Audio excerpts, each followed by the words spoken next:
ನಿನ್ನೆಯಿಂದಲೂ ಅಬ್ಬರಿಸ್ತಾ ಇರುವಂತಹ ಸುದ್ದಿ ಅಂದ್ರೆ ವಕ್ಫ್ ತಿದ್ದುಪಡಿ ಮಸೂದೆ. ನೆನ್ನೆ ಲೋಕಸಭೆಯಲ್ಲಿ ಈ ಮಸೂದೆ ಪಾಸ್ ಆಗುತ್ತೆ.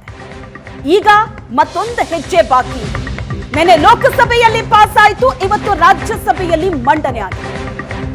ರಾಜ್ಯಸಭೆಯಲ್ಲಿ ವಕ್ಫ್ ತಿದ್ದುಪಡಿ ಮಸೂದೆಯನ್ನ ರಿಜಿಜು ಮಂಡಿಸಿದ್ದಾರೆ.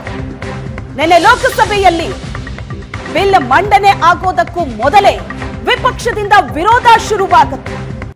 ಸತತ 14 ತಾಸು ಇದರ ಮೇಲೆ ಚರ್ಚೆ ಆಗಿದೆ. ಮಧ್ಯರಾತ್ರಿ 1:30 ತನಕ ಚರ್ಚೆ ಆಯಿತು. 14 ಗಂಟೆ, 2 ಗಂಟೆ ಸುಮಾರಿಗೆ ಬಿಲ್ ಪಾಸ್ ಆಗಿದೆ. ಅಲ್ಲಿಗೆ ಒಂದು ದೊಡ್ಡ ಅಗ್ನಿ ಪರೀಕ್ಷೆಯನ್ನ ಗೆದ್ದಿದೆ. ಇವತ್ತು ರಾಜ್ಯಸಭೆಯಲ್ಲಿ ಕಿರಣ್ ರಿಜಿಜು ಬಿಲ್ ಅನ್ನ ಮಂಡಿಸಿದ್ರು. ಬಿಲ್ ಮಂಡನೆ ನಂತರ ರಾಜ್ಯಸಭೆಯಲ್ಲೂ ಕೂಡ ಸುದೀರ್ಘ ಚರ್ಚೆ ಆಗ್ತಾ ಇದೆ. ಕೇಂದ್ರ ಸರ್ಕಾರ ಹಾಗೂ ವಿಪಕ್ಷಗಳ ಮಧ್ಯೆ ವಾಕ್ಸಮರ ನಡೀತಾ ಇದೆ. ವಾಕ್ಸಮರ. ವಿಪಕ್ಷ ನಾಯಕರಿಗೆ ಸದನದಲ್ಲೇ ಬಿಜೆಪಿ ತಿರುಗೇಟನ್ನ ಕೊಡ್ತಾ ಇದೆ. ರಾಜ್ಯಸಭೆಯಲ್ಲಿ ಸುದೀರ್ಘ ಚರ್ಚೆಯ ನಂತರ ಸದಸ್ಯರಿಂದ ಮತದಾನ. ರಾಜ್ಯಸಭೆಯಲ್ಲೂ ವಕ್ಫ್ ತಿದ್ದುಪಡಿ ಮಸೂದೆ ಅಂಗೀಕಾರ ಆಗೋದು ಖಚಿತ. ಯಾಕಂದ್ರೆ ರಾಜ್ಯಸಭೆಯ ಸಂಖ್ಯಾಬಲ ನೋಡಿದ್ರೆ 236. ಬಿಲ್ ಪಾಸ್ ಆಗೋದಕ್ಕೆ 118 ಮತಗಳ ಅಗತ್ಯ ಇರುತ್ತೆ. ಸದ್ಯ ರಾಜ್ಯಸಭೆಯಲ್ಲಿ ಎನ್ಡಿಎ ಮೈತ್ರಿಗೆ 126 ಸದಸ್ಯರ ಬಲ ಇದೆ.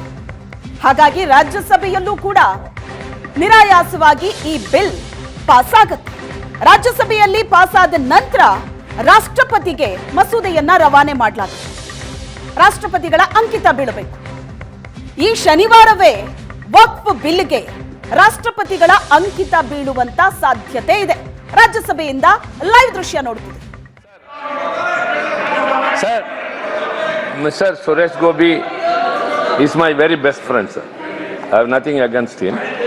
But when he spoke, he took the name of Britas and said that burned and all these words.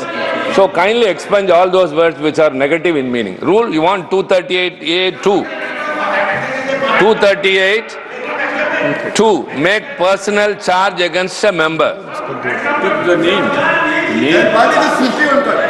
Vyaktigat spashtikana. I have given already. No, sir, he took his name. Kindly expunge that. That's all. It's very derogatory. ठीक है, मैं देखूंगा इसको. I will see it. Okay. Dr. Sarfraz Ahmed. Yes. Dr. Sarfraz Ahmed. I will see it. मैं देखूंगा इस नो total. Dr. Sarfraz Ahmed. बहुत धन्यवाद सर. प्लीज कृपया सरफराज अहमद को बोलने दीजिए. ರಾಜ್ಯಸಭೆಯಲ್ಲಿ ವಕ್ಫ್ ಬಿಲ್ ಪಾಸ್ ಆಗುತ್ತಾ? ಪಾಸ್ ಆಗೋದಕ್ಕೆ ಸದಸ್ಯರ ಬಲ ಬೇಕು. ವಕ್ಫ್ ಬಿಲ್ ಕಿರಣ್ ರಿಜಿಜು ಮಂಡನೆ ಮಾಡಿದ್ದಾರೆ, ಕೇಂದ್ರ ಸಚಿವರು. ಮಂಡನೆಯ ನಂತರ ಈಗ ಚರ್ಚೆ ನಡೀತಾ ಇದೆ. ಚರ್ಚೆ ಆದ ಮೇಲೆ ಮತ ಚಲಾವಣೆ ಆಗುತ್ತೆ. ಹಾಲಿ ಸದಸ್ಯರು ಎಷ್ಟು ಜನ ಇದ್ದಾರೆ? 236. 119 ಮತಗಳು ಬೇಕು ಬಿಲ್ ಪಾಸ್ ಆಗೋದಕ್ಕೆ. ಆದ್ರೆ ಎನ್ಡಿಎ ಸಂಖ್ಯಾಬಲ, ಸದಸ್ಯರ ಬಲ 126 ಇದೆ. ಹೆಚ್ಚುವರಿಯಾಗಿ 7 ಮತಗಳಿದೆ. ಹಾಗಾಗಿ ರಾಜ್ಯಸಭೆಯಲ್ಲೂ ಕೂಡ ಈ ಬಿಲ್ ಪಾಸ್ ಆಗುತ್ತೆ. INDIA ಸಂಖ್ಯಾಬಲ ನೋಡಿದ್ರೆ 87 ಇದೆ. ಲೋಕಸಭೆಯಲ್ಲಿ ಬಿಲ್ ಪಾಸ್ ಆಗಿದೆ. ಈಗ ರಾಜ್ಯಸಭೆಯ ಸರದಿ ಬಹಳ ಜೋರಾಗಿ ಜಟಾಪಟಿ ನಡೀತಾ ಇದೆ.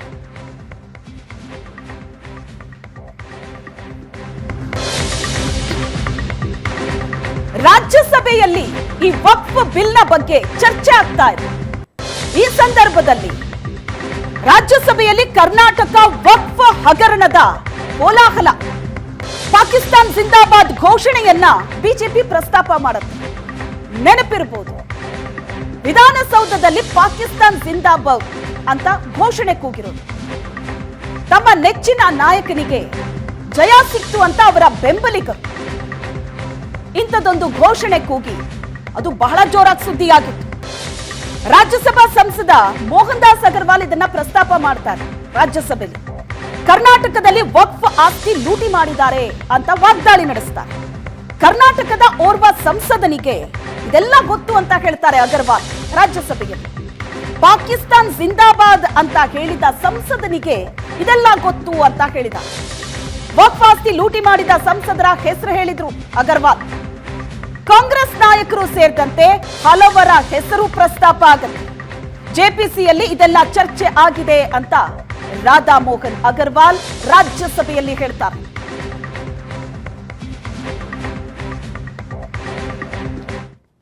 अध्यक्ष महोदय, मेरे पास ये रिपोर्ट है। यहाँ बोलने के पहले मैंने इस रिपोर्ट को ऑथेंटिकेट किया है। माननीय उपराष्ट्रपति महोदय के पास इसको लिख करके भेजा है। ये सांसद महोदय कर्नाटक के हैं, पाकिस्तान जिंदा वाले। एक शब्द भी इन्होंने इस रिपोर्ट के बारे में नहीं बोला। ये रिपोर्ट जेपीसी में प्रस्तुत हुई है, और जेपीसी में प्रस्तुत हुई है तो यह ऑफिशियल डॉक्यूमेंट है। यह रिपोर्ट मैं पढ़ूंगा अध्यक्ष महोदय, यह मेरा अधिकार है। मैं आपको बताऊंगा कि कर्नाटक के अंदर किन किन नेताओं ने वक्फ की कितनी कितनी संपत्तियों पर कब्जा कर डाला है। नाम पढ़ता हूं मैं। Kamrul Islam foreign minister, Suryavanshi ex MP, CM Ibrahim ex union minister, Rahman Khan ex union minister, Abdullah Sharif Waqf board official, NA Harris MLA, MA Khalid ex CO, Mumtaz Ahmed Khan chairman, Mohammed Sanaullah IAS, mister Sindhu Giri former minister, MF Pasha IPS, Khaneez Fatima MLA, CK Jaffer Sharief foreign minister.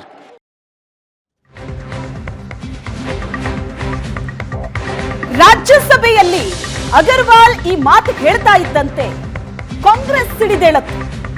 Nasir Hussain ವಿರುದ್ಧ ಮಾನಹಾನಿ ಆರೋಪ ಮಾಡಿದ್ದಾರೆ. ಈ ಘಟನೆಯಿಂದ ರಾಜ್ಯಸಭಾ ಘನತೆಗೆ ಧಕ್ಕೆ ಆಗಿದೆ ಅಂತ ಪ್ರಮೋದ್ ತಿವಾರಿ ಹೇಳ್ತಾರೆ. ಕಾಂಗ್ರೆಸ್ ಸದಸ್ಯರ ಆಕ್ಷೇಪಕ್ಕೆ ಗೃಹ ಸಚಿವ ಅಮಿತ್ ಶಾ ಕೌಂಟರ್ ಕೊಟ್ಟಿದ್ದಾರೆ. ಆರೋಪ ಮಾಡ್ತಾ ಇಲ್ಲ, ಅವರು ಕೂಗಿದ್ದನ್ನೇ ನಾವು ಹೇಳಿದ್ದು. ಇವರು ಗೆದ್ದಾಗ ಪಾಕಿಸ್ತಾನ್ ಜಿಂದಾಬಾದ್ ಘೋಷಣೆ ಕೂಗಿದ್ದಾರೆ. ತಕ್ಷಣವೇ ಅಮಿತ್ ಶಾ ಮಾತಿಗೆ ನಾಸಿರ್ ಹುಸೇನ್ ಸ್ಪಷ್ಟನೆ ನೀಡಿದ್ದಾರೆ. ಅಲ್ಲಿದ್ದ ಯಾರಿಗೂ ಆ ರೀತಿ ಕೇಳಿಸೇ ಇಲ್ಲ ಅಂತ ಕಾಂಗ್ರೆಸ್ ಸಂಸದರು ಸ್ಪಷ್ಟನೆ ಕೊಡ್ತಾರೆ. ಆ ರೀತಿ ಯಾರಾದ್ರೂ ಮಾಡಿದ್ರೆ ಶಿಕ್ಷೆ ಆಗ್ಲಿ ಅಂತ ನಾಸಿರ್ ಹುಸೇನ್ ಪ್ರತಿಕ್ರಿಯೆ ಕೊಡ್ತಾರೆ.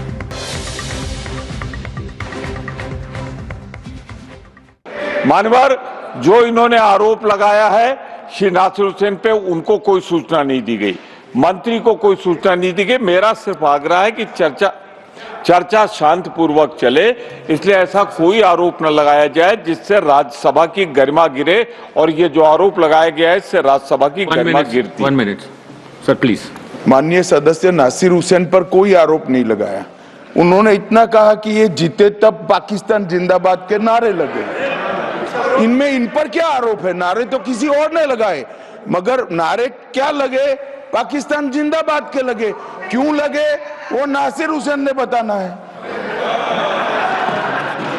When this incident happened, when this incident happened, none of the people, those who are present, except one journalist, I don't know from where he came, only he heard this. After that, nobody else heard this.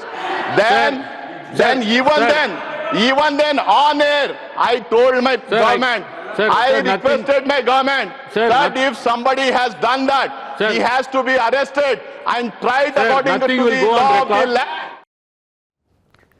ಕರ್ನಾಟಕದ ವಿಧಾನಸೌಧದಲ್ಲಿ ಪಾಕಿಸ್ತಾನ್ ಜಿಂದಾಬಾದ್ ಅಂತ ಕೂಗದಂತ ಘೋಷಣೆ ರಾಜ್ಯಸಭೆಯಲ್ಲಿ ಬಹಳ ಜೋರಾಗಿ ಚರ್ಚೆ ಆಗುತ್ತೆ. ನಾಸಿರ್ ಹುಸೇನ್ ಗೆದ್ದಾಗ ಅವರ ಹಿಂದೆ ಮುಂದೆ ಇದ್ದವರು ಇಂಥದ್ದೊಂದು ಘೋಷಣೆ ಕೂಗಿದ್ರು ಅಂತ. ಬಟ್ ಅದಕ್ಕೆ ಸ್ಪಷ್ಟನೆ ನಾಸಿರ್ ಹುಸೇನ್ ಕೊಡ್ತಾ ಇದ್ದಾರೆ, ಇಲ್ಲ ಆ ತರ ಯಾರು ಕೂಗಿಲ್ಲ ಅಂತ. ಆ ದಿನ ಏನಾಗಿತ್ತು ಹಾಗಾದ್ರೆ? ಅದರ ವಿಜುವಲ್ಸ್ ಅನ್ನ ಒಂದ್ಸಲ ನೋಡಿ.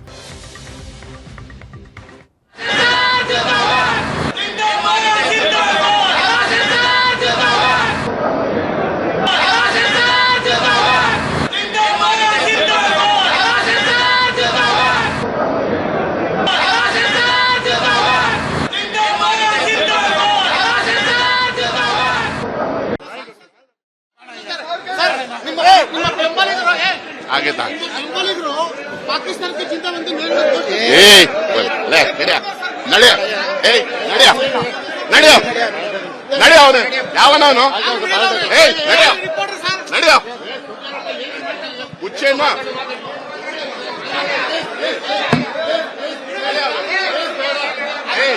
ನಡೆಯ ಹುಚ್ಚೇತರ ಏನು ಎಸ್, ವಕ್ಫ್ ತಿದ್ದುಪಡಿ ಮಸೂದೆ ಅನ್ನೋದು ನಿನ್ನೆಯಿಂದ ಅಬ್ಬರಿಸ್ತಾ ಇದೆ. ಲೋಕಸಭೆಯಲ್ಲಿ ಚರ್ಚೆ ಆಯಿತು, ರಾಜ್ಯಸಭೆಯಲ್ಲಿ ಈಗ ಚರ್ಚೆ ಆಗ್ತಾ ಇದೆ. ಆ ಚರ್ಚೆಯ ಮಧ್ಯೆ ಯಾವೆಲ್ಲ ವಿಷಯಗಳು ಬರ್ತಾ ಇದೆ ಅನ್ನೋದನ್ನ ನೋಡ್ತಾ ಇದ್ರಿ. ಇವೆಲ್ಲದರ ಬಗ್ಗೆ ಡೀಟೇಲ್ ಆಗಿ ಮಾತಾಡೋದಕ್ಕೆ ನಮ್ಮ ಜೊತೆ ಇದ್ದಾರೆ ರಾಜಕೀಯ ವಿಶ್ಲೇಷಕರಾಗಿರುವಂತಹ ಪ್ರಶಾಂತ್ ನಾತು ಸಂಪರ್ಕದಲ್ಲಿದ್ದಾರೆ, ನೇರ ಸಂಪರ್ಕದಲ್ಲಿ ಜಾಯ್ನ್ ಆಗಿದ್ದಾರೆ. Welcome to the show Prashanth. Yes, Waqf ಅನ್ನೋದು ಯಾವ ಉದ್ದೇಶಕ್ಕಾಗಿ ಇದು ಸ್ಥಾಪನೆ ಆಯಿತು, ಅದರ ನಿರ್ವಹಣೆ ಹೇಗೆ, ಈಗ ಏನೇನು ಆಗ್ತಾ ಇದೆ ಅದರಲ್ಲಿ, ಇದು ಬಹಳ ಚರ್ಚೆ ಆಗ್ತಾ ಇರೋದು. ಯಾಕಂದ್ರೆ ಕರ್ನಾಟಕದ ವಕ್ಫ್ ಆಸ್ತಿ ಕಬಳಿಕೆ ಯಾರ್ಯಾರಿಂದ ಆಗಿದೆ ಅನ್ನೋದನ್ನ ಅಗರ್ವಾಲ್ ರಾಜ್ಯಸಭೆಯಲ್ಲಿ ಓದಿ ಹೇಳ್ತಾರೆ. ಹಾಗಾದ್ರೆ ಯಾರ್ಯಾರಿಂದ ದುರ್ಬಳಕೆ ಇದು? ಶ್ವೇತಾ ನೋಡಿ, ವಕ್ಫ್ ಆಸ್ತಿಗಳ ಒಂದು ಮ್ಯಾನೇಜ್ಮೆಂಟ್ಗಾಗಿ ಒಂದು ಬೋರ್ಡ್ ಇರಬೇಕು ಅಥವಾ ಒಂದು ವ್ಯವಸ್ಥೆ ಇರಬೇಕು ಅಂತಕ್ಕಂಥದ್ದು ಬ್ರಿಟಿಷರ ಕಾಲದಿಂದಲೇ ಶುರುವಾಗಿತ್ತು. ಆದರೆ ಸ್ವತಂತ್ರ ಬಂದ ನಂತರ ಅದಕ್ಕೆ ಸಾಕಷ್ಟು ತಿದ್ದುಪಡಿಗಳನ್ನು ತರಲಾಯಿತು. 1995ರಲ್ಲಿ ಪಿ ವಿ ನರಸಿಂಹರಾವ್ ಪ್ರಧಾನಮಂತ್ರಿ ಆಗಿದ್ದಾಗ ಒಂದೇನು ಕೆಲ ತಿದ್ದುಪಡಿಗಳನ್ನು ತರಲಾಯಿತು. ಅದು ಬಾಬರಿ ಮಸೀದಿ ಧ್ವಂಸದ ಪ್ರಕರಣದ ನಂತರ ಮುನಿಸಿಕೊಂಡಿದ್ದ ಮುಸಲ್ಮಾನರನ್ನು ಓಲೈಸಲಿಕ್ಕೆ ಒಂದು ವಕ್ಫ್ ಬೋರ್ಡ್ನ ಕಂಪೋಸಿಷನ್, ವಕ್ಫ್ ಟ್ರಿಬ್ಯುನಲ್ ಎಲ್ಲ ಮಾಡಲಾಯಿತು. 2013ರಲ್ಲೂ ಕೂಡ UPA ತಂದಿತ್ತು. ನರೇಂದ್ರ ಮೋದಿ ಬಂದ 10 ವರ್ಷಗಳ ನಂತರ 3ನೇ ಅವಧಿಯಲ್ಲಿ ವಕ್ಫ್ ತಿದ್ದುಪಡಿ ಕಾನೂನನ್ನು ಕೈಗೆತ್ತಿಕೊಂಡಿದೆ. ಅದು ಸಹಜವಾಗಿ ಮುಸ್ಲಿಂ ಸಂಘಟನೆಗಳನ್ನು ಕೆರಳಿಸಿದೆ. ವಿಪಕ್ಷಗಳು ಕೂಡ ಮುಸ್ಲಿಂ ಓಲೈಕೆಯ ರಾಜಕಾರಣ ಏನು ಇಷ್ಟು ದಿನಗಳವರೆಗೆ ಮಾಡ್ಕೊಂಡು ಬಂದಿದ್ದಾರೆ, ಆ ಪಕ್ಷಗಳು ಕೂಡ ಆ ಬ್ಯಾಂಡ್ ವಾಗನ್ನಲ್ಲಿವೆ. ಆದರೆ ಪ್ರಮುಖವಾಗಿರ್ತಕ್ಕಂಥದ್ದು ನೋಡಿ, ನೀವು ವಕ್ಫ್ ತಿದ್ದುಪಡಿ ಕಾನೂನಿನಲ್ಲಿ ಮೊದಲೇನಿತ್ತು ಈಗೇನಿದೆ ಅದೊಂದು ರೀತಿಯ ಡಿಬೇಟೇಬಲ್ ವಿಷಯ. ಆದರೆ ಮುಖ್ಯ ವಿಷಯ ಇರ್ತಕ್ಕಂಥದ್ದು ಮುಸ್ಲಿಂ ಸಮುದಾಯ ರಿಫಾರ್ಮ್ಸ್ಗೆ ತನ್ನಷ್ಟಕ್ಕೆ ತಾನು ಯಾಕೆ ಒಗ್ಗಿಕೊಳ್ತಿಲ್ಲ ಅಂತಕ್ಕಂಥದ್ದು. ಟ್ರಿಪಲ್ ತಲಾಕ್ನ ಪ್ರಶ್ನೆ ಬಂದಾಗ ಮುಸ್ಲಿಂ ಸಮುದಾಯದ ಮುಸ್ಲಿಂ ಸಂಘಟನೆ, ಮುಸ್ಲಿಂ ಪರ್ಸನಲ್ ಲಾ ಬೋರ್ಡ್ ಎಲ್ಲರೂ ಬೀದಿಗೆ ಬರ್ತಾರೆ, ವಿರೋಧವನ್ನು ವ್ಯಕ್ತಪಡಿಸ್ತಾರೆ. ಆಶ್ಚರ್ಯ ಅಂದರೆ ಬುರ್ಕಾ ಹಾಕಿಕೊಂಡು ಮಹಿಳೆಯರು ಕೂಡ ಆ ಪ್ರತಿಭಟನೆಯಲ್ಲಿ ಭಾಗವಹಿಸ್ತಾರೆ. ಅಂದರೆ ಮಹಿಳೆಯರ ಪ್ರತಿಭಟನೆಯಲ್ಲಿ ಭಾಗವಹಿಸೋದು ಅಂದರೆ ಟ್ರಿಪಲ್ ತಲಾಕ್ನ ಶೋಷಣೆ ಆಗ್ತಾ ಇದ್ದಿದ್ದು ಇಷ್ಟು ವರ್ಷಗಳವರೆಗೆ ಯಾರ ಮೇಲೆ? ಅದು ಮುಸ್ಲಿಂ ಮಹಿಳೆಯರ ಮೇಲೆ. ಅದಾದ ನಂತರ CAA ಕಾನೂನು ಬರುತ್ತೆ. CAA ಕಾನೂನಿಗೆ ಸಂಬಂಧಪಟ್ಟಂತೆ ಕೂಡ ಮುಸ್ಲಿಂ ಸಮುದಾಯ ಬೀದಿಗಿಳಿಯುತ್ತೆ. ಶಾಹೀನ್ ಬಾಗ್ನಂಥ ಘಟನೆ ದಿಲ್ಲಿಯಲ್ಲಿ ನಡೆಯುತ್ತೆ. ಈಗ ವಕ್ಫ್ ಕಾನೂನಿಗೆ ಸಂಬಂಧಪಟ್ಟಂತೆ ಅದರಲ್ಲಿ ಇರ್ತಕ್ಕಂಥ ತಿದ್ದುಪಡಿಗಳ ಬಗ್ಗೆ ಅದೇ ನೋಡಿ, ಜಿಲ್ಲಾಧಿಕಾರಿಗಳಿಗೆ ಆಯಾ ರಾಜ್ಯದ ಕಂದಾಯ ಕಾನೂನುಗಳ ಪ್ರಕಾರವಾಗಿ ಜಿಲ್ಲಾಧಿಕಾರಿಗಳು ಇದರ ಪರಿವೀಕ್ಷಣೆಯನ್ನು ನಡೆಸಬೇಕು, ಸರ್ವೇಕ್ಷಣೆಯ ಅಧಿಕಾರವನ್ನು ಕೊಟ್ಟರೆ ಮುಸ್ಲಿಂ ಸಮುದಾಯಗಳ ವಿರೋಧಕ್ಕೆ ಕಾರಣ ಏನು? ವಿಪಕ್ಷಗಳು ನೋಡಿ, ನಿನ್ನೆ ಕೂಡ ಆಶ್ಚರ್ಯ ಆಗಿತ್ತು. ಇವತ್ತು ಮಲ್ಲಿಕಾರ್ಜುನ್ ಖರ್ಗೆ ಮಾತನಾಡಿದರು ನಿಜ, ಆದರೆ ನಿನ್ನೆ ಲೋಕಸಭೆಯಲ್ಲಿ ರಾಹುಲ್ ಗಾಂಧಿ ವಕ್ಫ್ ಕಾನೂನಿನ ಬಗ್ಗೆ ವಿರೋಧವನ್ನು ವ್ಯಕ್ತಪಡಿಸಿ ಮಾತನಾಡಲಿಲ್ಲ. ನಮ್ಮದೇ ಚಾನೆಲ್ನಲ್ಲಿ ನಾವು ನೋಡಿದ್ವಿ, 2 ದಿನಗಳಿಂದ ವಕ್ಫ್ ಬಗ್ಗೆ ಚರ್ಚೆ ನಡೀತಾ ಇದೆ, ಕಾಂಗ್ರೆಸ್ ತನ್ನ ವಕ್ತಾರರನ್ನು ಕಳಿಸ್ತಾ ಇಲ್ಲ. ಅಂದರೆ ಕಾಂಗ್ರೆಸ್ ಒಂದು ಪ್ರಮುಖ ವಿರೋಧ ಪಕ್ಷಕ್ಕೆ ದ್ವಂದ್ವ ಇದೆ. ವಕ್ಫ್ ಕಾನೂನಿನ ಬಗ್ಗೆ ಜಾಸ್ತಿ ವಿರೋಧ ಮಾಡಬೇಕಾ, ಕಡಿಮೆ ಮಾತಾಡಬೇಕಾ? ಜಾಸ್ತಿ ವಿರೋಧ ಮಾಡಿದರೆ ಹಿಂದೂಗಳಲ್ಲಿ ಬೇಸರಿಸ್ಕೊಳ್ತಾರೆ, ಕಡಿಮೆ ಏನಾದರೂ ಮಾಡಿದರೆ ಮುಸ್ಲಿಮರಲ್ಲಿ ಬೇಸರಿಸ್ಕೊಳ್ತಾರೆ ಅನ್ನುವ ದ್ವಂದ್ವದಲ್ಲಿ, ತುಮುಲದಲ್ಲಿ ಕಾಂಗ್ರೆಸ್ ಪಕ್ಷ ಇದೆ ಅಂತಕ್ಕಂಥದ್ದು ಸ್ಪಷ್ಟ. ಒಂದು ಜಿಲ್ಲಾಧಿಕಾರಿಗಳ ಪ್ರಶ್ನೆ. ಈಗ ಸೆಂಟ್ರಲ್ ವಕ್ಫ್ ಕೌನ್ಸಿಲ್ನ ಕೆಲ ಕಂಪೋಸಿಷನ್ ಬದಲಾಯಿಸಲಾಗಿದೆ. ಸ್ಟೇಟ್ ವಕ್ಫ್ ಬೋರ್ಡ್ನಲ್ಲಿ ನಾನ್ ಮುಸ್ಲಿಂ ಕೆಲವರನ್ನು ತೆಗೆದುಕೊಳ್ಬೇಕು ಅಂತಕ್ಕಂಥದ್ದನ್ನು ಹೇಳಲಾಗಿದೆ. ಈಗ ನೀವು ಇಡೀ ವಕ್ಫ್ ಬೋರ್ಡ್ ಅನೇಕ ಹಿಂದೂಗಳ ಪ್ರಾಪರ್ಟಿಗಳನ್ನು ಮೇಲೆ ಕೂಡ ಕ್ಲೇಮ್ ಮಾಡುತ್ತೆ. ಆ ಸಂದರ್ಭದಲ್ಲಿ ನಾನ್ ಮುಸ್ಲಿಂ ಅದರಲ್ಲಿ ಇದ್ದರೆ ಏನು ತಪ್ಪು ಅಂತಕ್ಕಂಥದ್ರ ಬಗ್ಗೆ ಉತ್ತರ ಇಲ್ಲ. ವಕ್ಫ್ ಟ್ರಿಬ್ಯುನಲ್ಗೆ ಅಪರಿಮಿತ ಅಧಿಕಾರವನ್ನು ಕೊಡಲಾಗಿತ್ತು. ವಕ್ಫ್ ಟ್ರಿಬ್ಯುನಲ್ನ ಆದೇಶವನ್ನು ನೀವು ಹೈಕೋರ್ಟ್ನಲ್ಲಿ ಚಾಲೆಂಜ್ ಮಾಡಲಿಕ್ಕೆ ಕೆಲವು ಬೇರೆ ಬೇರೆ ಮಾನದಂಡಗಳನ್ನು ವಿಧಿಸಲಾಗಿತ್ತು. ಈಗ ಅದನ್ನು ಸಡಿಲಗೊಳಿಸಲಾಗಿದೆ. ಈ ರೀತಿ ವಕ್ಫ್ ಮ್ಯಾನೇಜ್ಮೆಂಟ್ಗೆ ಸಂಬಂಧಪಟ್ಟಂತೆ, ಸರ್ವೆಗೆ ಸಂಬಂಧಪಟ್ಟಂತೆ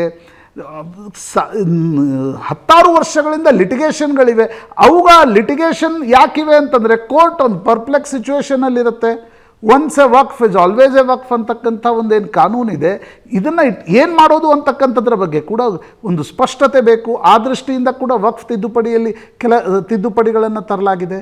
ಆ ಸಂದರ್ಭದಲ್ಲಿ ನನಗನ್ಸುತ್ತೆ ಲೋಕಸಭೆಯಲ್ಲೂ ಕೂಡ ವಿರೋಧ ಪಕ್ಷಗಳು ವಿರೋಧ ವ್ಯಕ್ತಪಡಿಸೋದು ತಪ್ಪಲ್ಲ, ಆದರೆ ಅದಕ್ಕೆ ಕಾರಣಗಳನ್ನು ಕೊಡಬೇಕಾಗತ್ತೆ. ಇಷ್ಟು ವಿರೋಧ ಪಕ್ಷಗಳಿಂದ ಅಂತ ಸಮರ್ಪಕವಾದ ಕಾರಣ ಬರ್ತಿದೆ ಅಂತ ಅನ್ನಿಸ್ತಾ ಇದೆಯಾ ಪ್ರಶಾಂತ್? ಯಾಕಂದ್ರೆ ವಿರೋಧ ಮಾಡಬೇಕು, ಇಲ್ಲ ಅಂದ್ರೆ ಒಂದು ಸಮುದಾಯದ ಕೆಂಗಣ್ಣಿಗೆ ಗುರಿ ಆಗ್ಬೇಕು, ಹಾಗಾಗಿ ಎಷ್ಟು ವಿರೋಧ ಮಾಡಬೇಕು ಅಂತ ಒಂದು ಲಿಮಿಟ್ ಹಾಕೊಂಡು ವಿರೋಧ ಮಾಡ್ತಾ ಇದ್ದಾರಾ? 14 ತಾಸು ಚರ್ಚೆ ಆಗಿದೆ ನೋಡಿ. ಭಾರತೀಯ ಜನತಾ ಪಾರ್ಟಿ ಕೂಡ ತರ್ತಾ ಇರೋದು ತನ್ನ ವೋಟ್ ಬ್ಯಾಂಕ್ ಅನ್ನ ಓಲೈಕೆ ಮಾಡಲಿಕ್ಕೆ ಅಂತಕ್ಕಂಥದ್ದು ಒಂದು ವಾದ ಇದೆ ವಿರೋಧ ಪಕ್ಷಗಳದ್ದು. ಅನೇಕ ನಿನ್ನೆ ಲೋಕಸಭೆ ಇರ್ಬೋದು, ಇವತ್ತು ರಾಜ್ಯಸಭೆಯಲ್ಲೂ ಕೂಡ ವಿರೋಧ ಪಕ್ಷಗಳ ನಾಯಕರು ಯಾಕೆ ತರಬಾರ್ದು ಅಂತಕ್ಕಂಥದ್ರ ಬಗ್ಗೆ ಮಾತನಾಡಿದ್ದಾರೆ. ಆದರೆ ಅದನ್ನು ಮುಸ್ಲಿಂ ಸಂಘಟನೆಗಳು ಅಟ್ ಲಾರ್ಜ್ ಈದ್ ಮಿಲಾದ್ನಂಥ ಒಂದು ಹಬ್ಬದ ಸಂದರ್ಭದಲ್ಲಿ ಸಾರಾಸಗಟಾಗಿ ಕಪ್ಪು ಬಟ್ಟೆ ಹಚ್ಕೊಂಡು ವಕ್ಫ್ ಕಾನೂನಿಗೆ ವಿರೋಧವನ್ನು ವ್ಯಕ್ತಪಡಿಸ್ತಕ್ಕಂಥದ್ದು ನನಗನ್ಸುತ್ತೆ. ಸೆಕ್ಯುಲರ್ ದೇಶದಲ್ಲಿ ಸೆಕ್ಯುಲರ್ ಕಾನೂನುಗಳಿರಬೇಕು. ಸೆಕ್ಯುಲರ್ ದೇಶಗಳಲ್ಲಿ ರಿಲಿಜನ್ ಸ್ಪೆಸಿಫಿಕ್ ಕಾನೂನುಗಳು ಇರ್ತಾ ಹೋದರೆ, ಈಗ ಬರೀ ಮುಸ್ಲಿಂ ಸಮುದಾಯಕ್ಕೆ ಮಾತ್ರ ವಕ್ಫ್ ಪ್ರಾಪರ್ಟಿ ಮ್ಯಾನೇಜ್ಮೆಂಟ್ಗೆ ಒಂದು ಬೋರ್ಡ್ ಇರಬೇಕು, ಟ್ರಿಬ್ಯುನಲ್ ಇರಬೇಕು, ಬೇರೆ ಸಮುದಾಯಗಳಿಗೆ ಅಧಿಕಾರ ಇಲ್ಲ ಅಂತಂದರೆ ಹೇಗೆ? ಶಿಯಾ ಬೋರ್ಡ್ ಆಗ್ತಾ ಇದೆ, ಬೋರಾ ಬೋರ್ಡ್ ಆಗ್ತಾ ಇದೆ, ಮುಸ್ಲಿಂ ಸಮುದಾಯದ ಬೇರೆ ಬೇರೆ ಸಣ್ಣ ಸಣ್ಣ ಏನು ಸಮುದಾಯಗಳಿವೆ ಅವುಗಳಿಗೆ ಪ್ರತ್ಯೇಕ ಬೋರ್ಡ್ಗಳನ್ನು ರಚನೆ ಮಾಡಲಾಗ್ತಾ ಇದೆ. What's wrong in it? ಈಗ ಈ ಕರ್ನಾಟಕದಲ್ಲೇ ನಾವು ನೋಡ್ತೀವಿ, ಜಾತಿಗೊಂದು ನಿಗಮ ಇದೆ, ಅದನ್ನ ರಾಜಕಾರಣಿಗಳ ವಿರೋಧ ಮಾಡ್ತಾ ಇಲ್ಲ. ಆದ್ರೆ ಮುಸ್ಲಿಂ ಸಮುದಾಯದಲ್ಲಿ ಬೋರಾ ಬೋರ್ಡ್ ಹಾಕಬೇಕು ಅಂತಕ್ಕಂಥದ್ದು ಒಂದು ವಿರೋಧದ ಪ್ರಶ್ನೆ ಹೇಗಾಗತ್ತೆ? ಅಲ್ಲ, ನಿಗಮ ಇರೋದು ಆಯಾ ಸಮುದಾಯದ ಏಳ್ಗೆಗೋಸ್ಕರ ಕೆಲಸ ಮಾಡ್ಲಿ ಅಂತ. ಬಟ್ ಈ ವಕ್ಫ್ ಆದ್ರೂ ಅಷ್ಟೇ ಒಂದು ಸಮುದಾಯದ ಏಳ್ಗೆ ಆಗ್ಲಿ ಅಂತ. ಬಟ್ ನಿಜವಾಗ್ಲೂ ಆಗ್ತಿದ್ಯಾ? ಅಗರ್ವಾಲ್ ಒಂದು ಲಿಸ್ಟೇ ಹೇಳ್ತಾರೆ ಕರ್ನಾಟಕದಲ್ಲಿ ಯಾವ್ಯಾವ ನಾಯಕರು ವಕ್ಫ್ ಆಸ್ತಿಯನ್ನ ಕಬಳಿಸಿದ್ರು ಅಂತ. ಅದ್ರಲ್ಲಿ ಮ್ಯಾಕ್ಸಿಮಮ್ ಅದೇ ಸಮುದಾಯದ ನಾಯಕರ ಹೆಸರೇ ಇದೆ, ಎಲ್ಲ ಅದೇ ಸಮುದಾಯದ ನಾಯಕರು. ರಾಧಾಮೋಹನ್ ಅಗರ್ವಾಲ್ ಯಾವ ವರದಿಯನ್ನ ಉಲ್ಲೇಖಿಸಿದ್ರು ಕರ್ನಾಟಕದಲ್ಲಿ ಅದು ಪದೇ ಪದೇ ಚರ್ಚೆ ಆಗಿದೆ. ಆದರೂ ಕೂಡ ಇಲ್ಲಿಯವರೆಗೆ ಯಾವ ಸರ್ಕಾರವೂ ಕೂಡ ಆ ಬಗ್ಗೆ ಕಠಿಣ ಕ್ರಮ ತೆಗೆದುಕೊಳ್ಳಿಕ್ಕೆ ಮುಂದಾಗಿಲ್ಲ. ಯಾಕಂದ್ರೆ ಎಲ್ಲ ಅದರಲ್ಲಿ ರಾಜಕಾರಣಿಗಳ ಹೆಸರುಗಳಿವೆ. ಹೌದು. ಈಗ ನನಗನ್ಸುತ್ತೆ ನೀವು ತುಷ್ಟೀಕರಣದ ರಾಜಕಾರಣವನ್ನು ಎಲ್ಲಿವರೆಗೆ ತೆಗೆದುಕೊಂಡು ಹೋಗ್ಬೋದು ಅನ್ನೋದಕ್ಕೊಂದು ಮಿತಿ ಇದೆ. But time has come for a Waqf amendment. ಆ ಅಮೆಂಡ್ಮೆಂಟನ್ನು ಮೋದಿ ಸರ್ಕಾರ ತರ್ತಾ ಇದೆ. ಇರ್ಬೋದು ಅದು ರಾಜಕೀಯ ಕಾರಣಗಳಿಗೋಸ್ಕರ, ತನ್ನ ವೋಟ್ ಬ್ಯಾಂಕ್ಗೋಸ್ಕರ ತರ್ತಾ ಇಲ್ವಾ? ತರ್ತಾ ಇರ್ಬೋದು. ಆದರೆ ವಕ್ಫ್ ಅಮೆಂಡ್ಮೆಂಟ್ಗಳು ಈಗ ನೀಡ್ ಆಫ್ ದ ಅವರ್ ಅಂತ ಅನ್ಸುತ್ತೆ. ನೀವು ವಿಜಾಪುರದ ಹೊನವಾಡದ ಘಟನೆಯನ್ನು ನಿನ್ನೆ ಅಮಿತ್ ಶಾ ಪ್ರಸ್ತಾಪಿಸಿದರು. ನೀವು ಪಿತ್ರಾರ್ಜಿತ ಆಸ್ತಿ ನೂರಾರು ವರ್ಷಗಳಿಂದ ಅಲ್ಲಿ ಉಳುಮೆ ಮಾಡ್ಕೊಂಡು ಬಂದಿರ್ತಾರೆ, ಏಕಾಏಕಿ ಬರುತ್ತೆ ವಕ್ಫ್ ಬೋರ್ಡ್ ಹೇಳುತ್ತೆ ಇಲ್ಲ ಇದು ನಮ್ದು ಆಸ್ತಿ ಅಂತಕ್ಕಂಥದ್ದು. ಪ್ರೈವೇಟ್ ಪ್ರಾಪರ್ಟಿಗಳ ಮೇಲೆ ವಕ್ಫ್ ಹೇಗೆ? ಇಲ್ಲೇ ನಮ್ಮೊಬ್ಬ ಯಾರೋ ಪತ್ರಕರ್ತಿದ್ರು, ಅವರೇ ನನ್ನ ಹತ್ರ ಒಂದು ಪೇಪರ್ ತೆಗೆದುಕೊಂಡು ಬಂದಿದ್ರು. ಯಾರೋ ರಾಜ್ಯ 10 ಗುಂಟೆ ಆಸ್ತಿಯನ್ನು ಒತ್ತಡಕ್ಕೊಳಗಾಗಿಯೋ ಆವಾಗ ಕೊಟ್ಟಿದ್ರು.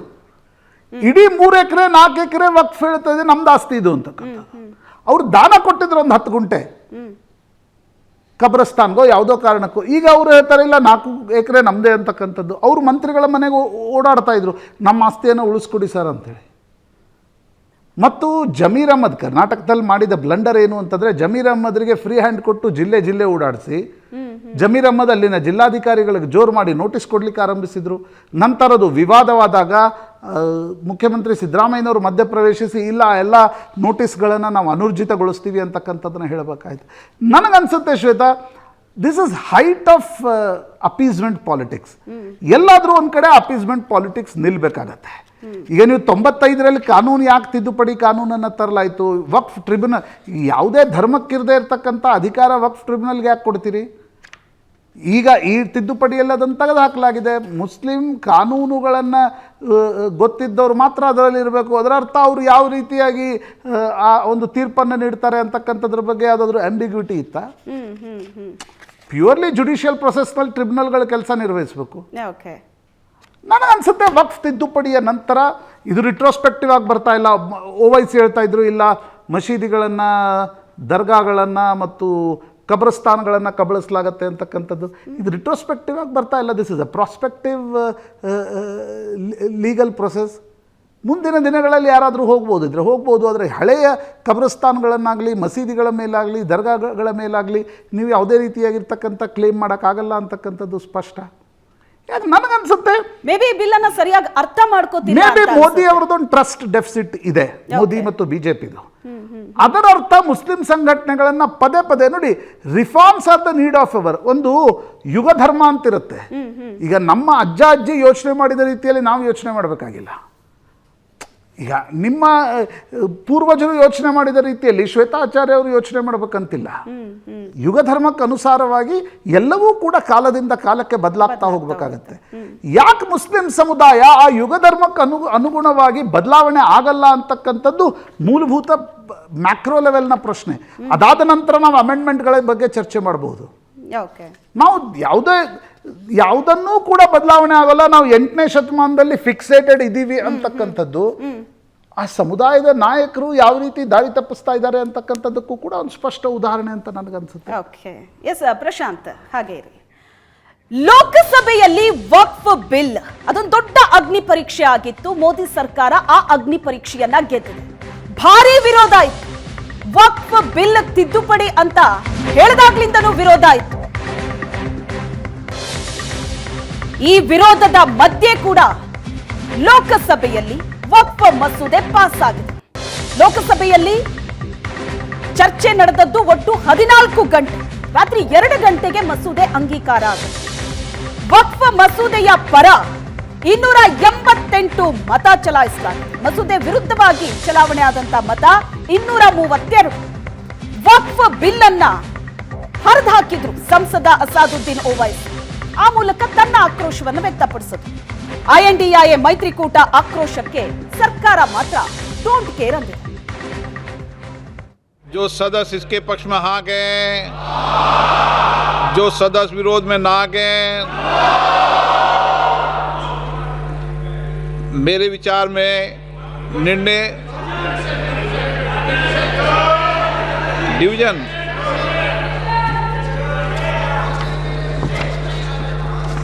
अब मतदान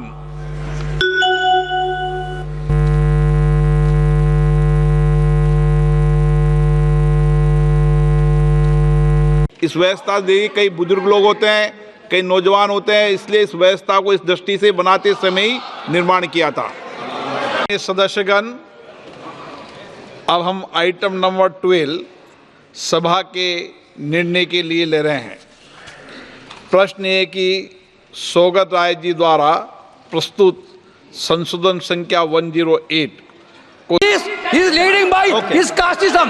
okay, thank you please continue sir. आज प्लीज माननीय सभापति जी, आखिर करोड़ों एकड़ जमीन खा गए वहां पे बैठ के आप लोग। सर यही नहीं काले कारनामे इनके और भी हैं सर। मैं सर ये सारा ನಿನ್ನೆ ಲೋಕಸಭೆಯಲ್ಲಿ ವಕ್ಫ್ ಬಿಲ್ ಮಂಡನೆ ಆಗೋದಕ್ಕೂ ಮೊದಲೇ ಕಾಂಗ್ರೆಸ್ ವಿರೋಧವನ್ನ ವ್ಯಕ್ತಪಡಿಸೋದಕ್ಕೆ ಶುರು ಮಾಡಿತು. ಸತತ 14 ಗಂಟೆ ಚರ್ಚೆ ಆಯಿತು. ಆದ್ರೆ ಇಷ್ಟು ಸುದೀರ್ಘ ಚರ್ಚೆ ಆದ್ರೂ ಲೋಕಸಭೆಯಲ್ಲಿ ರಾಹುಲ್ ಗಾಂಧಿ ಮಾತ್ರ ಸೈಲೆಂಟ್ ಆಗಿದ್ರು. ವಕ್ಫ್ ವಿರೋಧಿಸಿ ಚರ್ಚೆಯಲ್ಲಿ ರಾಹುಲ್ ಗಾಂಧಿ ಭಾಗಿನೇ ಆಗಿಲ್ಲ. 14 ಗಂಟೆ ಚರ್ಚೆ, ಅದರಲ್ಲಿ ವಿಪಕ್ಷ ನಾಯಕ ರಾಹುಲ್ ಗಾಂಧಿ ಮಾತ್ರ ಸೈಲೆಂಟ್ ಆಗಿದ್ರು. ಲೋಕಸಭಾ ವಿಪಕ್ಷ ನಾಯಕ ರಾಹುಲ್ ಗಾಂಧಿ ಸೈಲೆಂಟ್ ಆಗಿದ್ದು ಯಾಕೆ? ಚರ್ಚೆಗೆ ಅವಕಾಶ ಕೊಡೋದಿಲ್ಲ ಅಂತ ವಿಪಕ್ಷ ಆರೋಪ ಮಾಡುತ್ತೆ. ಆದ್ರೆ ಇಲ್ಲಿ ಚರ್ಚೆಗೆ ಅವಕಾಶ ಕೊಡಲಾಗಿತ್ತು. ಆದ್ರೆ ಚರ್ಚೆಯಲ್ಲಿ ಮಾತ್ರ ವಿಪಕ್ಷ ನಾಯಕ ರಾಹುಲ್ ಗಾಂಧಿ ಭಾಗಿಯೇ ಆಗಿಲ್ಲ. ಭಾರಿ ಕುತೂಹಲ ಮೂಡಿಸಿದೆ. ಲೋಕಸಭೆಯಲ್ಲಿ ರಾಹುಲ್ ಗಾಂಧಿ ಯಾಕೆ ಸೈಲೆಂಟ್ ಆಗಿದ್ರು? ಜಂಟಿ ಸದನ ಸಮಿತಿಯಲ್ಲಿ ಇದ್ದವರೇ ಮಾತಾಡಿ ಅಂತ ಹೇಳಿದ್ರಂತೆ ರಾಹುಲ್ ಗಾಂಧಿ. ಕಾಂಗ್ರೆಸ್ ಪರ ವೇಣುಗೋಪಾಲ್, ಗೌರವ್ ಗೊಗೊಯ್ ಚರ್ಚೆಯಲ್ಲಿ ಭಾಗಿಯಾದ್ರು.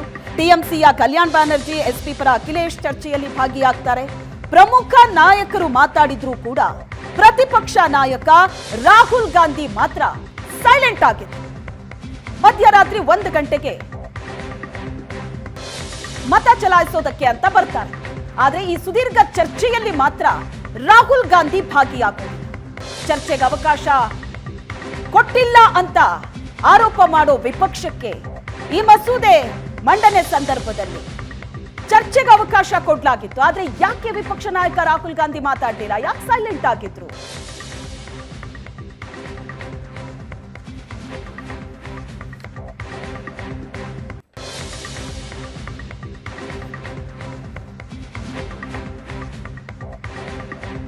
ಇನ್ನು ಈ ವಕ್ಫ್ ಮಸೂದೆ, ಇದ್ರ ಬಗ್ಗೆ ರಾಜಕೀಯ ನಾಯಕರ ಮಾತೇನು? ಬಿಜೆಪಿ ಮತ್ತು ಕಾಂಗ್ರೆಸ್ ಏನ್ ಸ್ಟೇಟ್ಮೆಂಟ್ ಕೊಟ್ಟಿದೆ, ಬನ್ನಿ ನೋಡಿ.